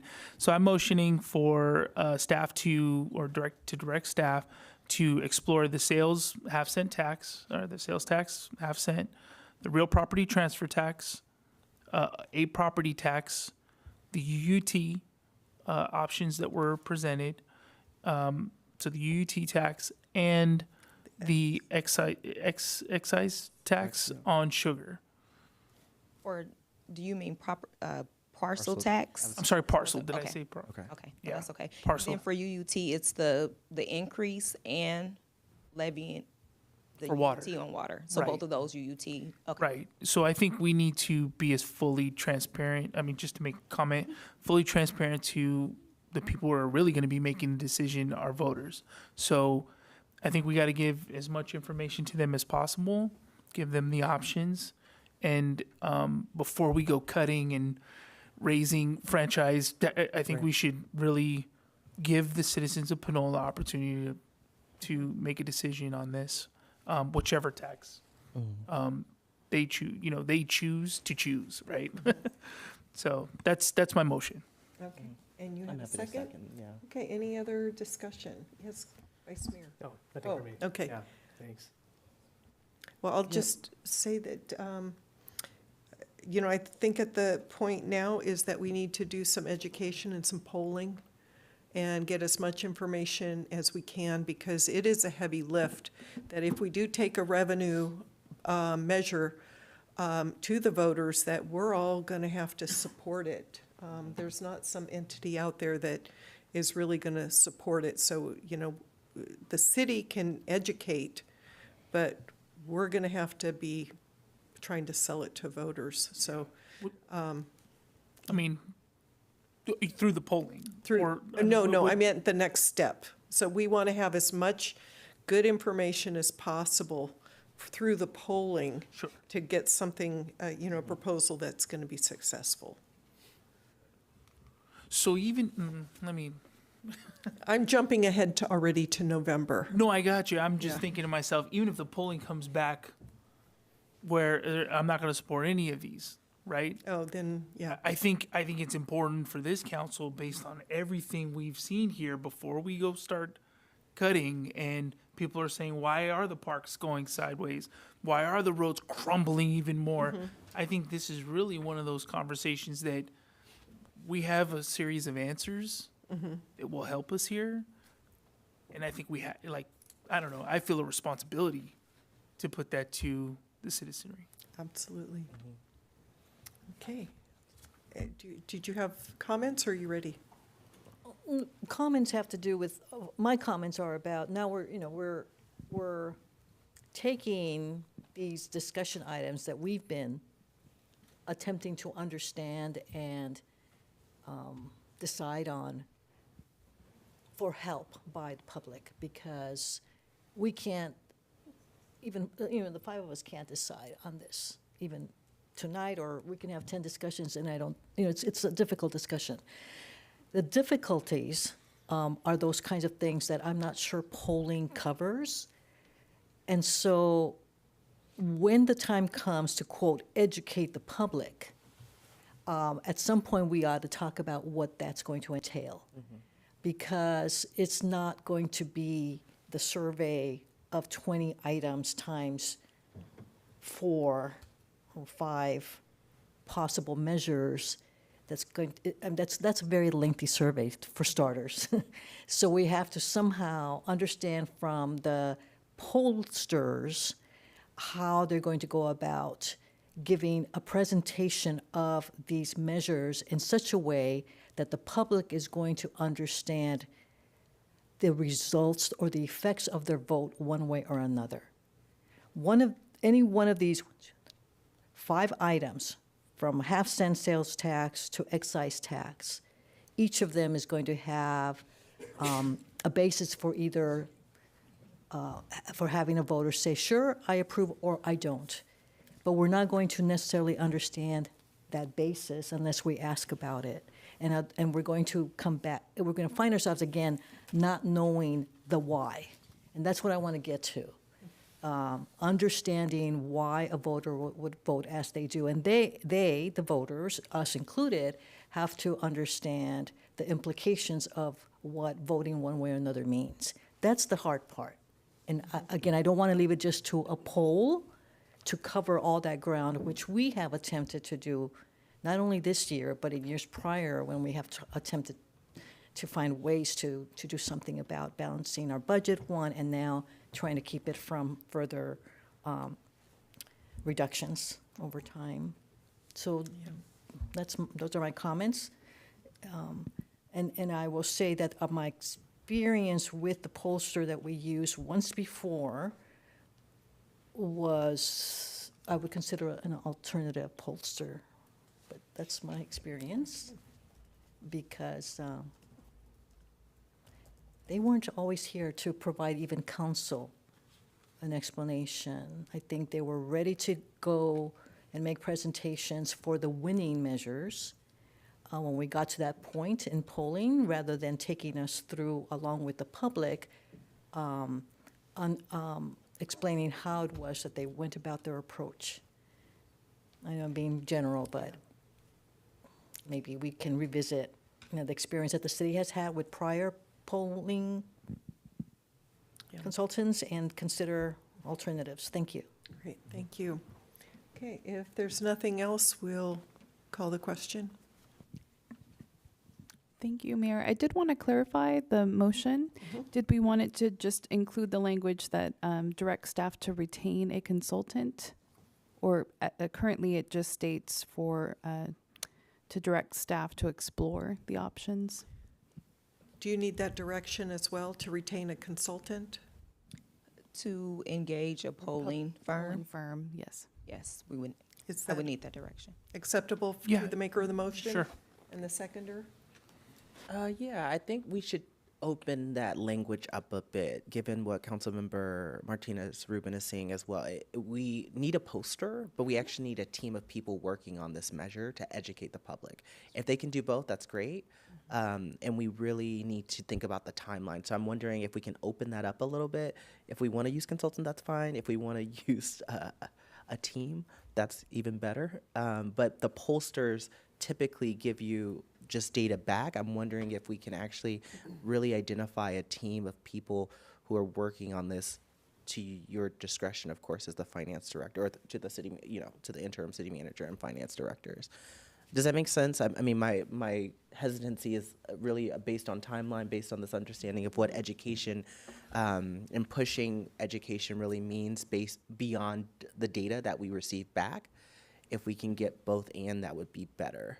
I don't know if we can get that, but that would be intriguing to me. So I put for a November 2024 ballot on that motion. So I think that you guys will do what you got to do to get this information to us, right? I mean, do we have to say a pollster, or is the direction good enough? I would just add that I think a public research, how you had it worded, engagement firm, there, that's what we need right now is good advice and quickly. So, and they do, it's not just the polling, but they offer a whole host of other services. So, It's the community engagement piece is included. yes, thank So you. we would also direct staff to have a public engagement team associated with this exploration of what we asked for. Okay. Does that cover it? Public resource or public research and engagement team. Research and engagement. Perfect. Okay. That's just we have- expansive enough. I Yeah. just want to make sure you all have that. Great, so we have the maker of the motion and the seconder. Okay, we're ready for the vote. Thank you for the clarification. Councilmember Murphy? Yes. Councilmember Martinez Rubin? Yes. Councilmember Tave? Yes. Mayor Pro Tem Sasai? Yes. Mayor Toms? Yes. Motion carries. Thank you. Okay, thank you. Okay, the next item. Mayor, can I just Oh, ask yes. quickly about I just want to make sure I'm very clear about the EIFD. I heard from even the public commenters that we're looking for a combination. I just want to make sure if there's other support or staff direction we can give beyond the adoption of our economic development plan that we open the conversation up for that. Is there, I mean, at this point, is there any staff direction that's kind of needed or questions that staff have about that the feasibility study happening for that option? Yeah, it sounds like we need direction to go forward with the feasibility study. Okay, so we need to vote on that, or we already have that direction? You all, excuse me. If I can, Madam Mayor. Yes. Sorry to jump in out of the blue here. Thank you. Hi there. So the EFID is included in the economic development strategy. I confirmed it is in year 1. So most likely that is at the last quarter of our year 1 activities as planned out. If the council so directs, I could work with our economic development consultant who I've been working with, and we can try to move that up in the timeline as soon as possible. That would be great. Should we have a motion on that, or is that just staff's movement as we see? It sounded like it was something that staff can handle. Okay. Is that the direction? Yeah, I think that the chair, I think we're fine with that. Okay. Staff can work on that. Okay, and then those taxing agencies would include West Contra Costa Unified School District, the Flood District, which is really the Board of Supervisors.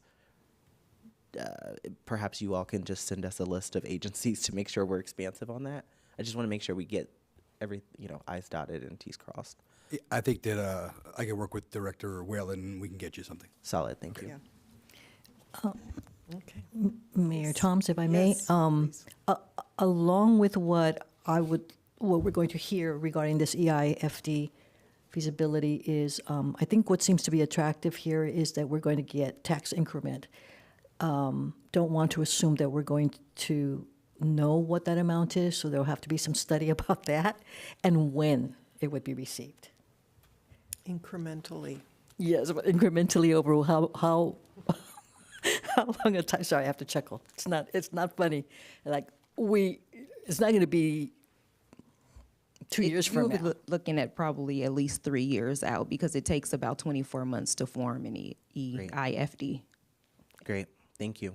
Thank you. Welcome. Okay, thank you. Thank you for all of that. The next item on the agenda is our second public comment period. Do we have any public comments? There are no more public comments. Okay, with that, I will move to adjournment. And I'm going to turn this over to Councilmember Tave for a special adjournment. Great, thank you, Mayor Toms. I just wanted to adjourn in memory of my brother, my older brother, Derek Andre Tave, who passed away on December 13th. And I just wanted to read a little bit about him. So Derek Andre Tave was born to Ann Tolliver and Randolph Tave on July 15th, 1962, in the city of Los Angeles, California. Derek was raised by his mother and grandparents, Irene Bradley Tolliver and Lawrence Tolliver Sr.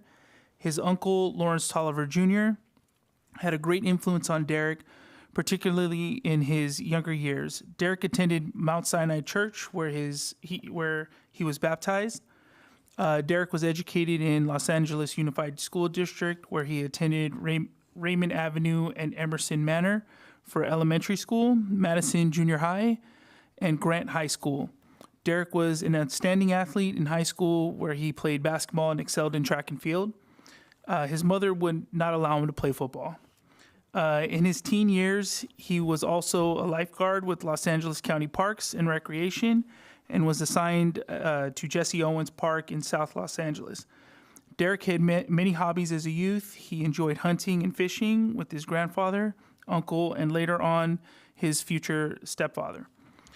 Derek also loved going to the movies, collecting comic books, riding his 10-speed bike, and playing with the fellas on the block. After high school, Derek attended California State University at Northridge, where he forged a lifelong brotherhood with many friends with Kappa Alpha Psi Incorporated, Upsilon chapter. After undergrad, he began his 29-year career in the aerospace industry at Boeing. He worked as a tank engineer where he worked on C-17 planes. While at Boeing, Derek took part in many secondary certified training courses where he earned certifications as a computer technician, locksmith, and masseuse. This long career also allowed Derek to take up his most loved pastime, golf. Derek became an avid golfer. He was able to travel the country and played on many courses with his close friends. In recent years, Derek became a licensed security guard. On December 13, 2023, Derek unexpectedly passed away in his sleep at the age of 61 years old.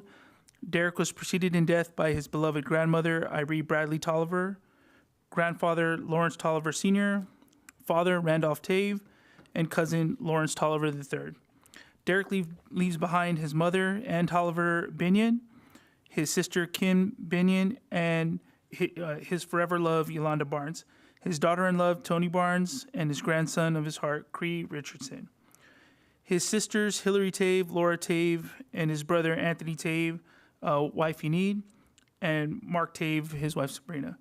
His uncles, Lawrence Tolliver Jr., wife Bernadette, Clayton Tave, and his aunt Leslie Tave. His cousins, Toya Tolliver, Bernard Tony Tolliver, Aaron Tolliver, wife Marcia, Alexander Tolliver, Eddie Tave, and Chris Tave, and an abundance of family and friends who will miss him dearly. So I wanted to thank the council for indulging me on that a little bit. Derek was a great man, and we're going to miss him. So thank you. Thank you. Our deepest condolences. Thank you for that. Thank you. Okay, with that, I will adjourn to the special meeting of January 30th, 2024, in remembrance of Amber Schwartz and Derek Tave.